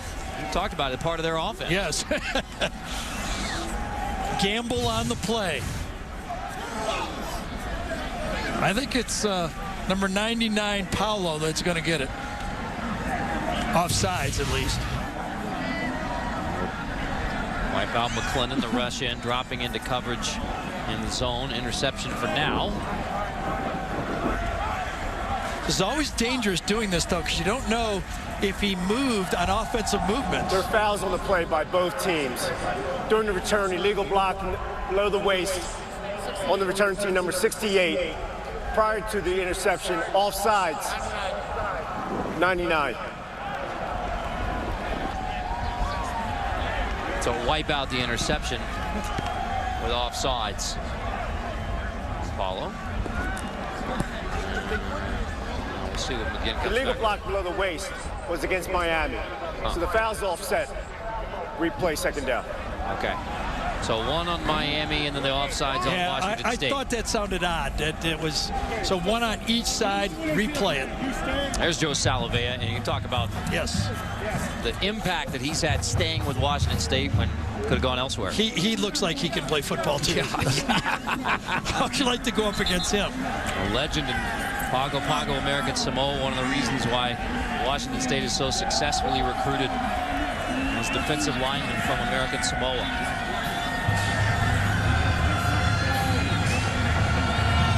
Snow begins to fall again. We got a brief respite.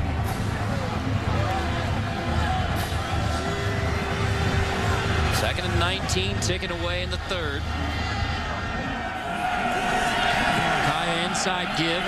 Yubi. It's just a couple. Luvu. And we talked about from Pago Pago to Pullman, Washington. A pipeline. A long pipeline. I mean, so much of a pipeline, these guys don't get to go home. 5,000 miles. I mean, you know, we got Miami playing against Washington State is probably the bowl matchup with the greatest distance of all the bowl games. Sure. As far as distance between the two teams. And then they come all the way down here to El Paso, and on top of that, the players for Washington State are coming from halfway across the ocean.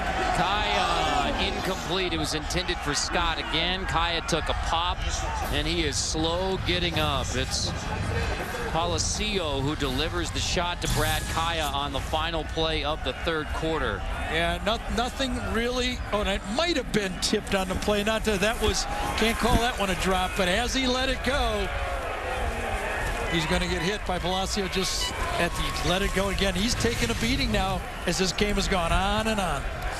End of the third quarter, 20-7, Washington State on Miami. We'll return to El Paso right after this message and a word from your local station.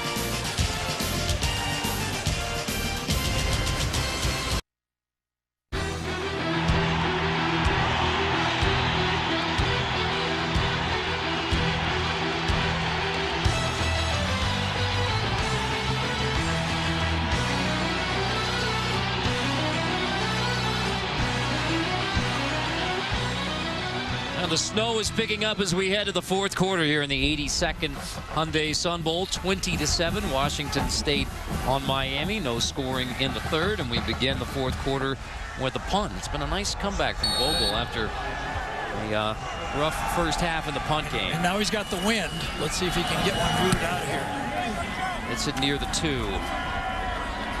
With the wind backing up the 35. That's Fossum who throws it in reverse. He's going to be wrestled down near the 26-yard line. So Fossum backed up. Start of the fourth quarter. Flag down. We'll check that here in a moment. All right, so 5 years ago was Miami in the snow when they lose the game here in El Paso. During the return, legal block in the back. Return team, number 12. 10-yard penalty from the end of the run.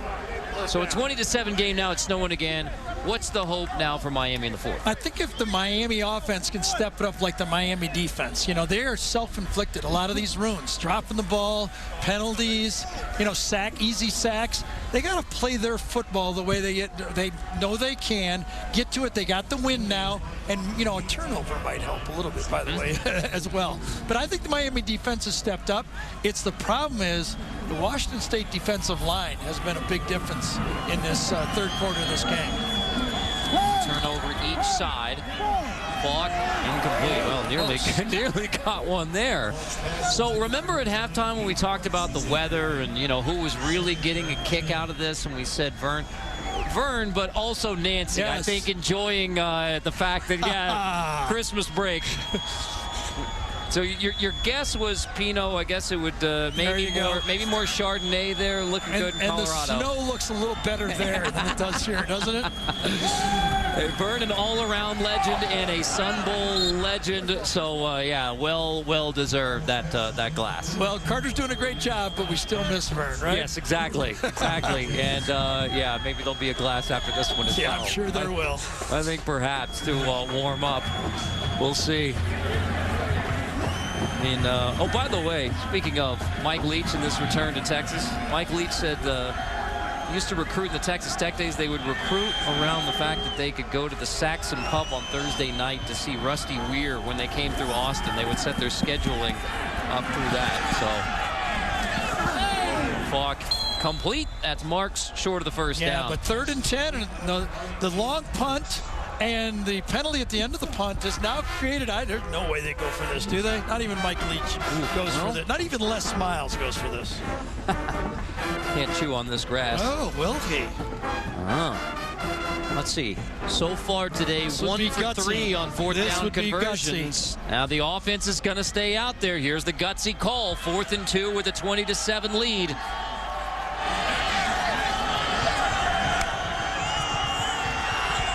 So Falk into heavy snow now. Looking into the win on 4th and 2. And now going to try and draw him off.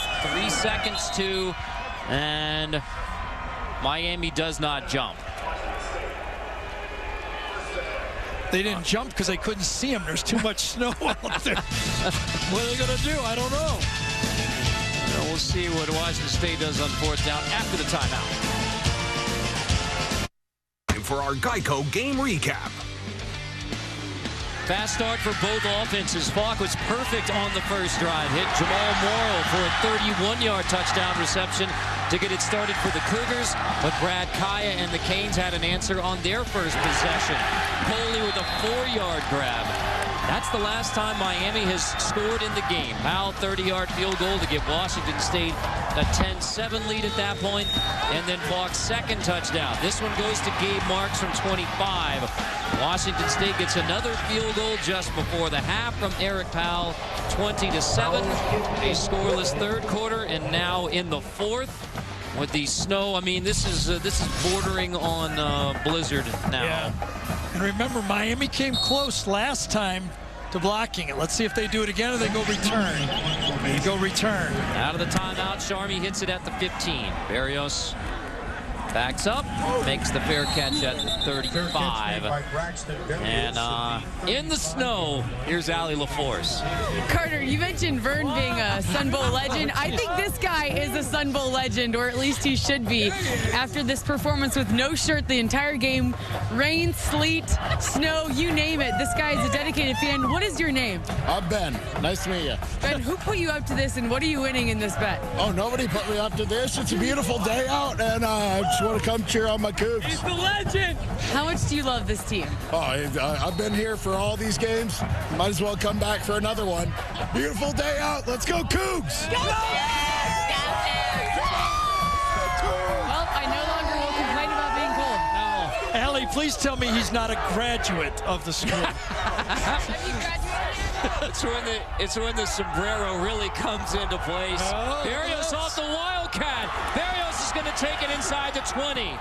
Stiff arm, rolls inside the 10. So a Wildcat look from Miami, and Barrios breaks it for 60.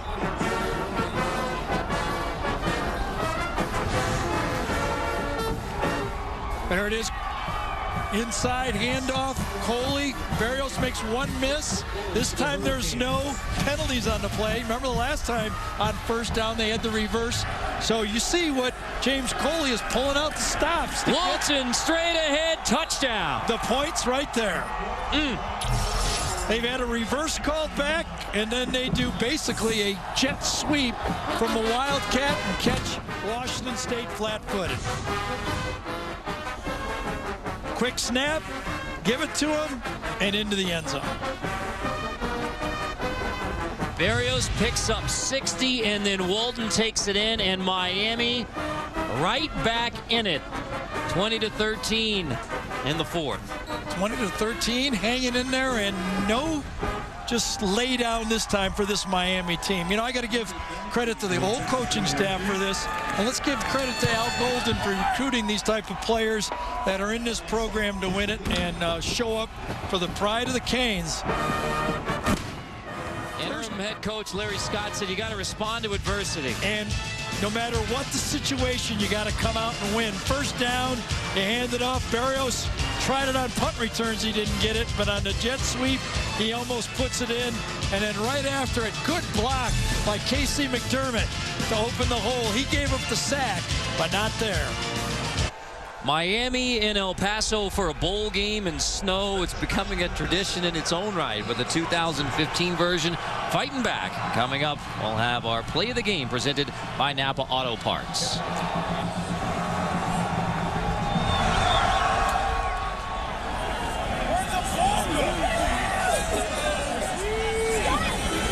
'87 in West Virginia and Oklahoma State. I mean, this was, Gary, you talked about that game 5 years ago about how the snow kind of let up after it was thick before the game. This is going the other way. This is a little different. This is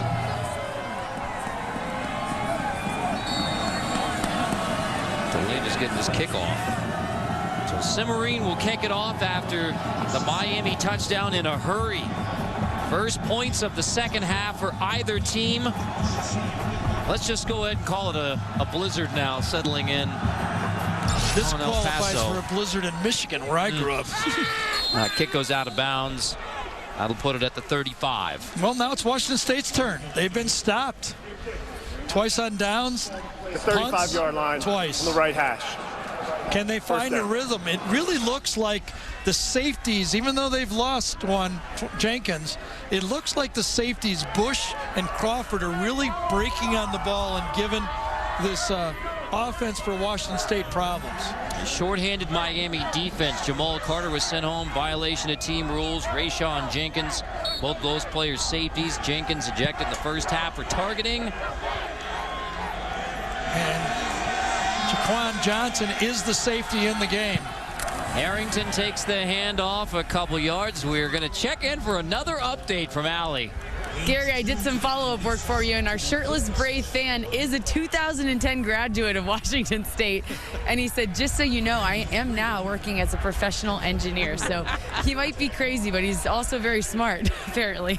Well, he's got the job already, so that's not going to influence any potential interviews, I don't think. The lesson there, don't judge a book by the cover, right? Falk zips it complete. I guarantee you our pal Maynard Haddad from H&H Car Wash and Coffee Shop, guarantee you he's still in the Sun Bowl. He waited out a lightning delay at a UTEP game a few years ago. Nice delivery right there by Luke Falk. That's the type of, the touch passes seem to be giving him problems. He needs to step into his throws and get rid of the ball quick.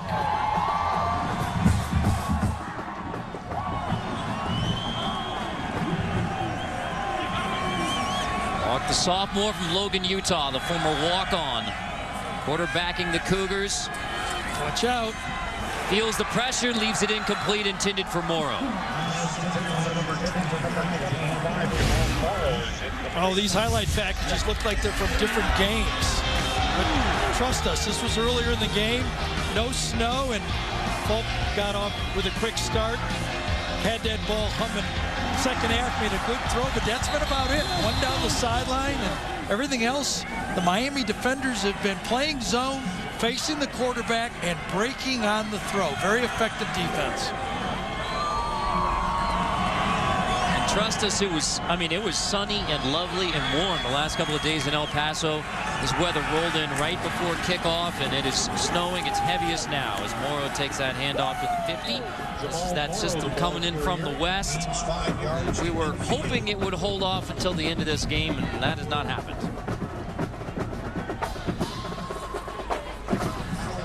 So a snowy day after Christmas here in El Paso. Boy, you talked about gut check time. It was gut check time going in, and certainly now in the fourth.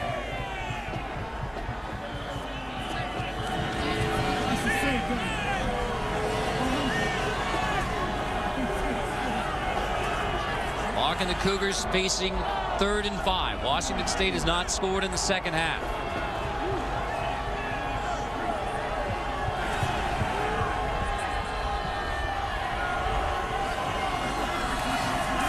From the 45, incomplete.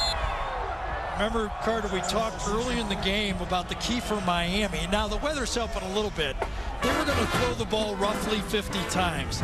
They're at 49 right now. And I said the Miami number was 300 yards. They're on mark for that, and that's why they're in this football game. Now, the weather is helping, no doubt about that.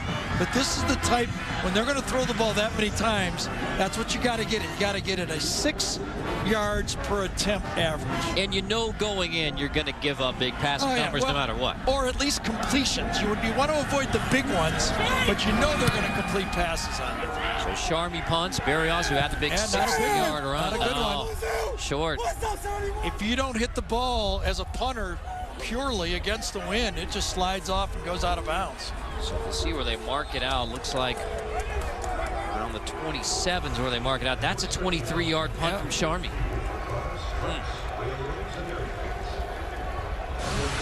Well, the Miami did. They're not used to this, but they're having fun with it. Oh, this is why you come to a bowl game, right? She's catching snowflakes. For our game, Washington State, Miami, here at the Sun Bowl. You know, tradition used to be for CBS around the Sun Bowl. It was New Year's in El Paso. That might still be the case for our crew. Yeah, very good. Thank you for that. Yeah. You got a car. You're That's driving. right. That's exactly right. You know, not tonight. That's solidified now. Yeah, prior to kickoff. So kickoff was noon Mountain Time. So, I mean, it was, like I said, sunny and chilly, but nice. It's heading the wrong direction. Yeah, it's gone from rain/snow to and just it's heading the wrong direction snow. now for this Washington State team. Miami has found their second wind here. Yearby is going to take it again on first down. Yearby, the sophomore from Miami Central, tackled by Allison. Yeah, if you're Alex Grinch, though, the coordinator for Washington State, you bring your defense over and say, all right, they gashed us on one play. Let's not lose focus of what we were doing. We've been affected with it. They hit us on a sweep, a jet sweep out of Wildcat. Let's just play our defense. We're fine. Off that Wildcat look. So Kaya back in a quarterback. The true sophomore from Los Angeles, Chaminade College Prep. All the way from LA to Miami. One of his mantras has been, I didn't come all this way to give in when there was adversity. Takes the sack, Kaya does, but hangs on to the football as Daryl Paulo from Sacramento gets the sack. Well, Paulo was in the game, Vaya was in the game, Equale was in the game. All three of the Samoans there making their presence felt. You get two of them, and the third guy gets you. Forcing Miami now into 3rd and 15. Just 2 for 11 now on 3rd down for the Canes. Yeah, and everybody knew this was going to be the part of the team that Miami had to worry about. Their offensive line, they did not have much returning. Kaya pressured again, flag down, pass is incomplete. Check the flag. McClellan with the pressure. This time was only a 3-man rush. They spied on the play. Holding. Offense. Number 73. Penalties decline. 4th down. Yeah, they held on Ivan McClellan. McClellan still got in there on the play. As you said, that matchup between the Washington State defensive line and Miami offensive line favoring the Cougars. Yeah, and remember, Miami lost their normal starting tackle for the game to begin with, and they were young, ranked 121st in the country in returning starters back to this team. So they've done fairly well with this young offensive line. They all return next year. None of the 10 offensive linemen for Miami will be leaving as Mark Richt remakes this football team a year from now. Vogel the punt. Hits it around the 10. Fossum backs up, makes the grab as special teams gets tougher with the snow and the wind. Now Washington State hasn't scored in the second half, but they have the lead at 20-14 in the 4th.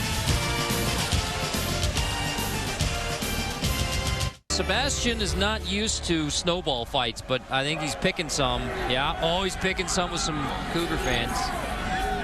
That's draws a 15-yarder on the mascot. Block 1st and 10, incomplete, almost picked again. Oh, amazing, Gary, you pointed out Miami hasn't won a bowl game since the 2006 MPC Computers Bowl, as it was then known in Boise. Larry Coker's last game. Coker's last coach. Canes head coach. That's amazing. I think mean, it's now 5 straight bowl losses for Miami. Yeah, and they have gone through a lot. You mentioned it. The penalties against the program really has caught them there. This was the year, the transition year, where they finally caught up. Ball complete to the 35. Look at that closing speed by those linebackers and safeties for Miami. That's been the story of the second half. Young, solid tackle. That bowl drought back to 2006. I mean, the Miami fans are well accustomed to all of these droughts. They haven't have a conference title since the Big East days. They haven't played in an ACC championships. They haven't won their division. Lost 5 straight bowl games. They'll have to come from behind in the second half to get it done here in the snow in El Paso. Again, almost. I mean, should have been picked. Volk is having trouble now getting over the top of the ball. Everything's sailing on him. He's had maybe 6 of these throws that have just come out of his hand and gone high. Throwing the ball leads him. No chance to get the ball to Don Williams on that play. If that would have been led inside, I think he would have had a chance for it. He's not getting a good grip on the football at all. 4 for his last 12, Luke Falk, after starting the game perfect 5 for 5. And he's, what, a 70-some% passer for the year. So Miami will get it back. Army gets away the punt. Better this time. Barrios is going to let it roll. Upset with himself, but it didn't roll too far. No, it kind of stopped, didn't it? Next to 5 yards to near the 20. So Miami gets the football down 6, 8:22 to go. Let's go, defense! The current weather here in El Paso, 35. Miami, 79. That's cruel. This is cruel. And how about Pago, 83 degrees. So, yeah, so the guys... What's it like in New York? It's got to be 65 degrees in New York. Yeah, it's warmer in New York, guarantee. Guarantee, yeah, for the Sun Bowl. Well, if I'm, one of the traditions of Miami football is the football players themselves, the alumni, take part in continuing to reach into the program, send texts and tweets and comments on their team. Oh, it's going to be a pass. Here's Barrios off the Wildcat. 60 yards the last time they tried it. He was looking to throw it, but tucked it. Good defense that time. Defended very well. I think it was Pippins, Marcellus Pippins to the outside, number 27, that stayed with his man. Nowhere to go with the football. Good defense by Washington State. But I have to say, if I'm a Miami football player, I'm tweeting in a lot of respect for these players today. I text these guys like, listen, guys, I'm proud of you. Proud of you the way you hung in there and fought in this football game. And I think that's really what the Miami players want. They want guys that play hard. That's really what they're asking from their players. Kaya back in at quarterback, gives it to Walton. Room on the left side. Walton down to 29. You think about these seniors for Miami. I mean, you commit in the midst of the sanctions and go through the coaching change. Now Al Gold fired after the 58-0 loss to Clemson, and you rally, get to a bowl game, and now try to fight through it again.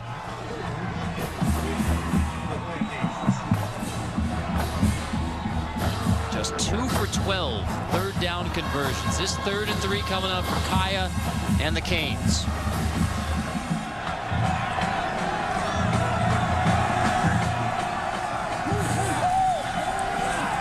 Out of the shotgun, Kaya completes. It's Scott who holds it in. Scott converts on 3rd down in traffic. And a long day for Rashawn Scott, but he makes the grab here. We used to call this a lock comeback. When you have man-to-man coverage, don't let them force you into a fade. Stay with it. Even though you got bump and run coverage, don't take the easy way out and run the fade and make a tough throw. Run the comeback into the lock, bump and run coverage. And finally, our guy makes a big play. Rashawn Scott makes the first down. Scott, who missed most of the past 2 years with shoulder injury, came back for his senior year. One of those 50-year seniors who've been through so much in their Miami careers. He's been through a lot today. With the drop in the end zone that turned into the interception, and he's had a couple more, but Scott hauls it in to keep this drive going for Miami. 6:20, 4th quarter, down a touchdown. They're capable. They are, and remember the pressure that Washington State is feeling too. They haven't won a bowl game in a while as well. Exactly right, since 2003 at the end of that great run. Their last bowl win was 2003 over 5th-ranked Texas. And they won 10 games in 3 straight years. To the outside, Herb Waters. There's Brad Kaya reading his technique and knowing exactly where he wants to go with the ball again. He sees an inside man-to-man technique to the bottom of the screen, left side of the screen, excuse me, delivers it, and he has an easy pitch and catch. Right from the start, he walked up there and he saw it. He saw he had a defender on the inside, Darian Moulton, and just chucked it over there for an easy pitch and catch. He's really impressive when he's running this offense under control. Kaya, time to throw. Deep shot. It's Scott who holds it in inside the 10. Rashawn Scott, redemption. Darian Moulton, number 22 in coverage. Last time they stuck with it, top of the screen. This time he ran a slight hitch and go. The ball was up. He went up and got it. And remember his teammates going over there and saying, hang in the game. It's a long game. First and goal to the outside. Touchdown, Miami. There is a flag down as Coley slides into the end zone to tie it for now.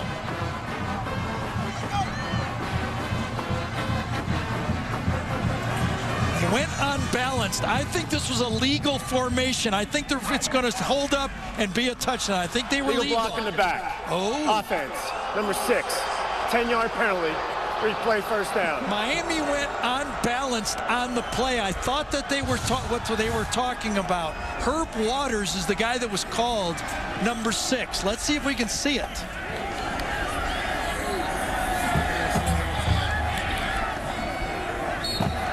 Now, right at the end, the shove right at the end. Extended hand on the play, and that was the call. Really didn't even need to do it. It was already a touchdown. Left side, just at the end. Yes, good call, and that's the correct call. Wipe out the touchdown, first and goal from the 11. Kaya from the gun again. Check down inside the 10. That's Scott who takes it to the 5. Darian Moulton makes the tackle to save the touchdown. Njoku, number 86, gave the little rub down near the goal line that time that really freed it up. Prior to second and goal. Official's timeout for an injured player. Watch Njoku right here really create the rub right off the umpire and allows the crosser to come underneath it, forces the defender to go wide enough to make a positive play. Great lesson as we look as the player for Washington State, actually Moulton, who's been actually the guy that's been picked on most of this drive right here going off. But a great lesson for all of us. You know, you struggle early in the game. Actually a great lesson for coaches too. You don't give up on a guy. You let him have a chance. He's one of your players. He got you here. Let him finish the game. We talked about Scott and the injuries last couple of years. Kai has been perfect on the drive, but he's a guy who had to fight to get back on the field after those shoulder injuries. Yep. And fifth-year senior and embodying the heart of this Miami team through the adversity. Well, James Coley, the offensive coordinator, when we visited with him yesterday, Carter, did predict that we were going to lean on Rashawn Scott a lot in this football game. Get a lot of man-to-man coverage to the weak side of the formation, and we expected him to win. Second and goal. Walton pushing, didn't get much. Third and goal from just inside the 5. Ball out? Now Washington State thinks that they have it, and they do. Cougar football inside the 5.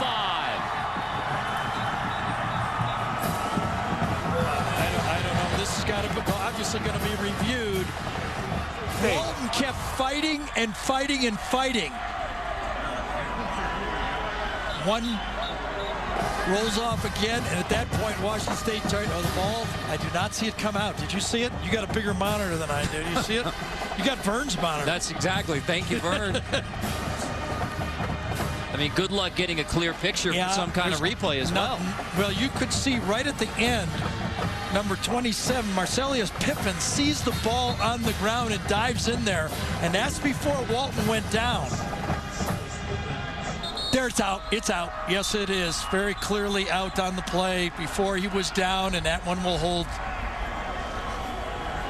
And Pippin's going to get on top of it. I'll try to circle it for you. Right here it comes. There it is. There's ball, loose ball right there. Bounces around. And the first guy to see it was Pippins, and I don't know if he ended up with it. Was he the guy that ended up with it? Yes, he did. And Barber, looks like Barber stripped it free, and then Pippins got on top of it. So 4:30, Cougars take over inside their own 5. It's Morrow. It's a couple. And remember, 2 big penalties led to a field goal at the end of the half, and a penalty overturned a touchdown right there. Holding. Offense, number 61. Half the distance to the goal, replay first down. Miami was in the end zone, wiped out because of the penalty, and then they give it right back to the Cougars. 9 penalties for almost 100 yards. And the last one was the one where they probably have the lead in this football game, tying it up with a chance for an extra point to go for the lead. But now Washington State backed up 1st and 12, so they have to snap it from their own 2 in the end zone. Interesting that they took that penalty. I don't know what that did for them. They give Washington State an extra down. Morrow straight ahead, so out of the end zone. Morrow gets back to near the 5. Yeah, ended up being about the same, but well, that was one you might think about declining in that situation. 3:54 to go. Washington State has not scored in the second half. We've had only 1 score in the second half. That touchdown from Miami. It's been it. And that was basically a 1-play drive. 60-yard run from Berrios leading to the touchdown. Blocked from his end zone, 2nd and 8. At the goal line, it's almost picked. Incomplete, intended for Thompson. Was it Deion Bush this time that guessed again? He is really good at this. He sits back in his safety position and almost plays a robber. He feels it, crosses, cuts in front, and I thought he had that one that time. I think he did too. I think, and if it wouldn't have been a collection by Thompson, that might have been what saved the interception. Thompson slow getting up. 3rd and 8 for the Cougars. Coming up.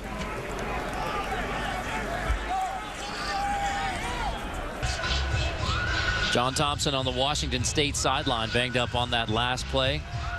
Let's take a look. Yeah, Deion Bush right here sitting in this bit of a robber position. He's right there with the spotlight on him. Watch as the crossing slot to his side goes away. It frees him up. He starts looking at Falk, and he's just zooming in on that interception on that play. And without a collision, this could have been obviously a different look. I think for about the 3rd time in this game, he thought he had an interception. And, you know, Luke Falk in the second half has thrown maybe 3 good balls. It's a dangerous situation for him.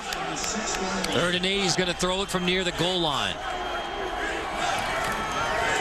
Out of the end zone, hit as he throws. Falk, it is incomplete. Yep.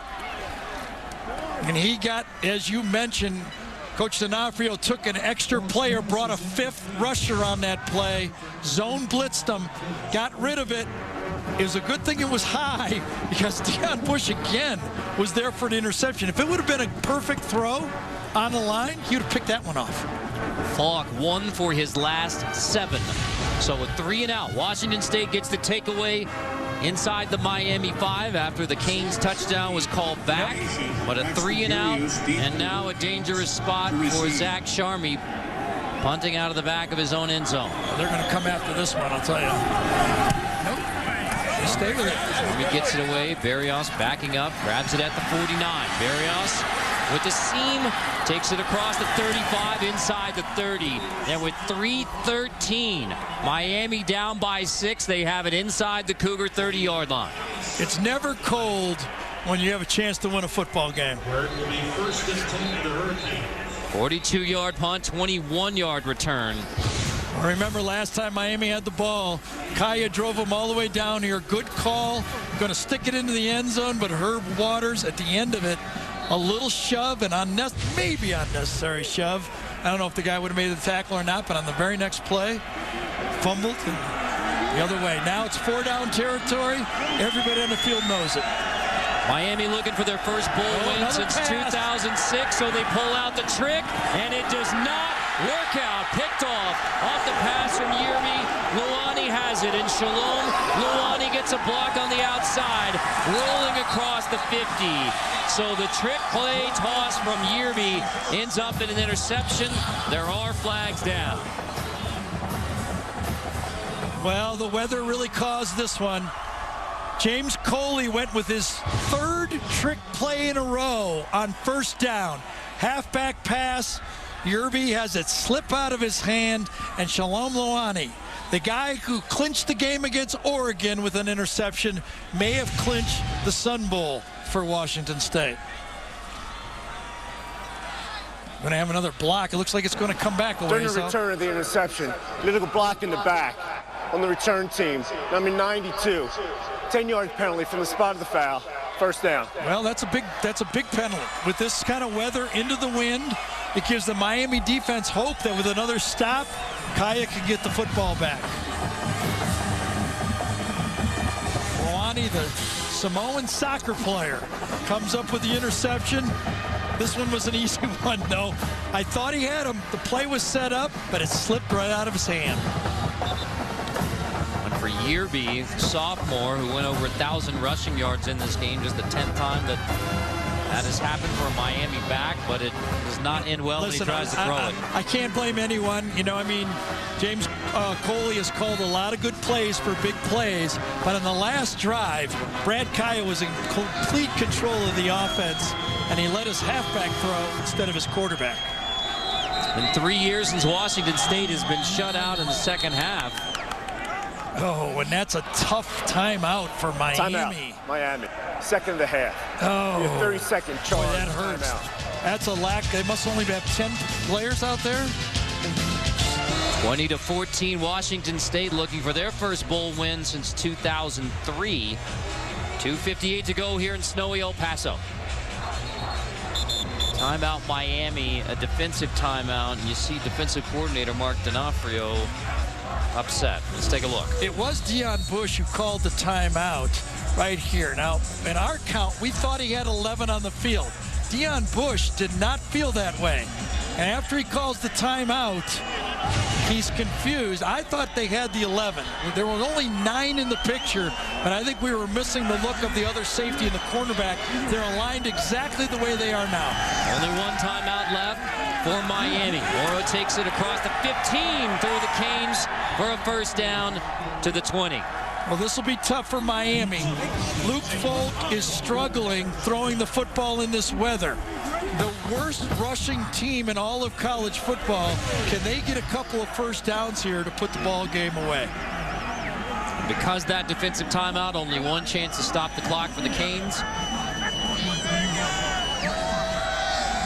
Let it go down. Let it go down. It's got to get to 5, at least 5. And Falk is doing exactly that.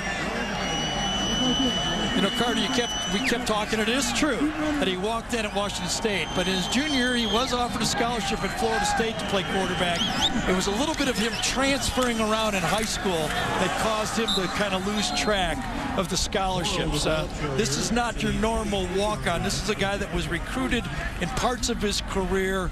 You can tell the type of talent he has. Hasn't quite had the game we're used to seeing in this weather.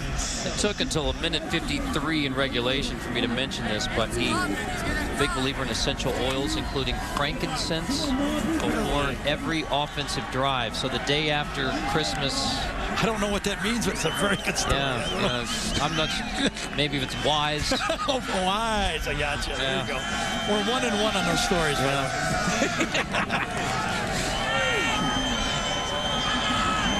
Clock on 2nd and 7 as Washington State tries to close out. Kills it, slides, first down. And that should be a ball game. Both, ironically, both Miami and Washington State all year have struggled with running quarterbacks. Now, neither one of these quarterbacks are runners, but that one right there iced the football game. Washington State first winning season since 2003. The end of the 30 wins in 3 years run. Less than a minute to go, they begin to celebrate with Miami only one timeout left. Look how they take a knee. They don't even go under center to take a knee. Wow.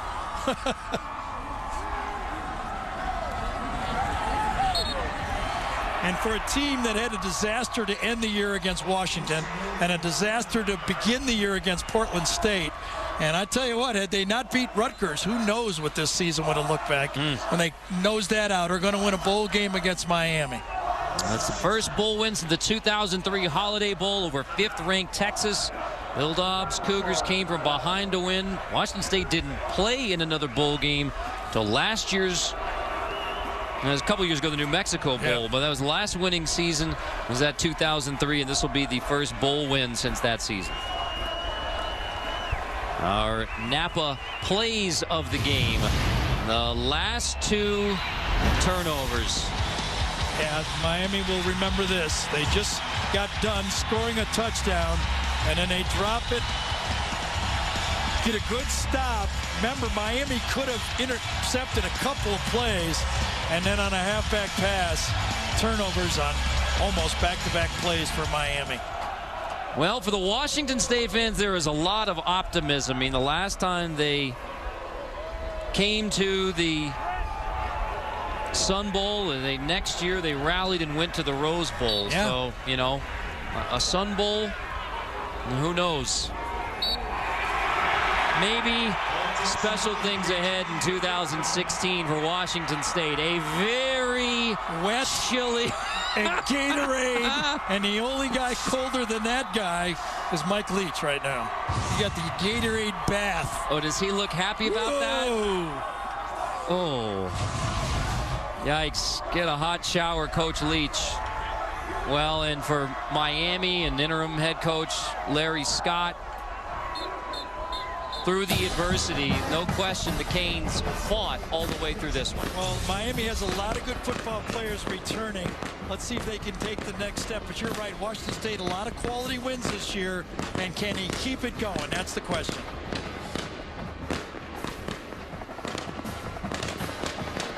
So for Gary Danielson, Allie LaForce, I'm Carter Blackburn saying so long from snowy El Paso, where Washington State celebrates a Sun Bowl win 20-14 over the Miami Hurricanes. The Ram postgame show is coming up next. Washington State wins a bowl game for the first time since 2003. They do it over Miami. Through all the snow and all the adversity, we'll send you to the Ram postgame show after these messages. Miami 20-14, their first bowl win since 2003, despite not scoring in the second half. As I'm joined by Houston Nutt and Brian Jones, Mike Leach pulls it out. Yeah, he did, and Miami helped quite a bit. I mean, it was self-destruction. You had penalties a ton in the first half and throughout the ball game, but the turnovers in the fourth quarter. Joseph Yearby, you got to hold on to the rock, especially when you get close to the end zone. He doesn't do it here, and then, Coach, I don't understand this play. You've got it there close to the red zone, and you go for a little trickeration. Yearby short with the pass. The receiver was open, but I question the play call in that situation. You just got to win the turnover margins right here, and you got to give Coach Leach a lot of credit all year long. Coach Leach, Falk, they have been on the same page. But I want to say something about Larry Scott real quick. Sure. I think he's done an outstanding job to take over a program like this. All the players in unison have said he kept us together. Yep. And when you keep a team together, especially when you lose your coach, it's a very difficult situation because assistants, players, everybody starts looking who's going to be my coach? Who's going to be the next coach? You could lose them easily. You could lose them. So he's done a good job and to get them to a bowl game. They had won 4 out of 5 coming in. We'll see what happens.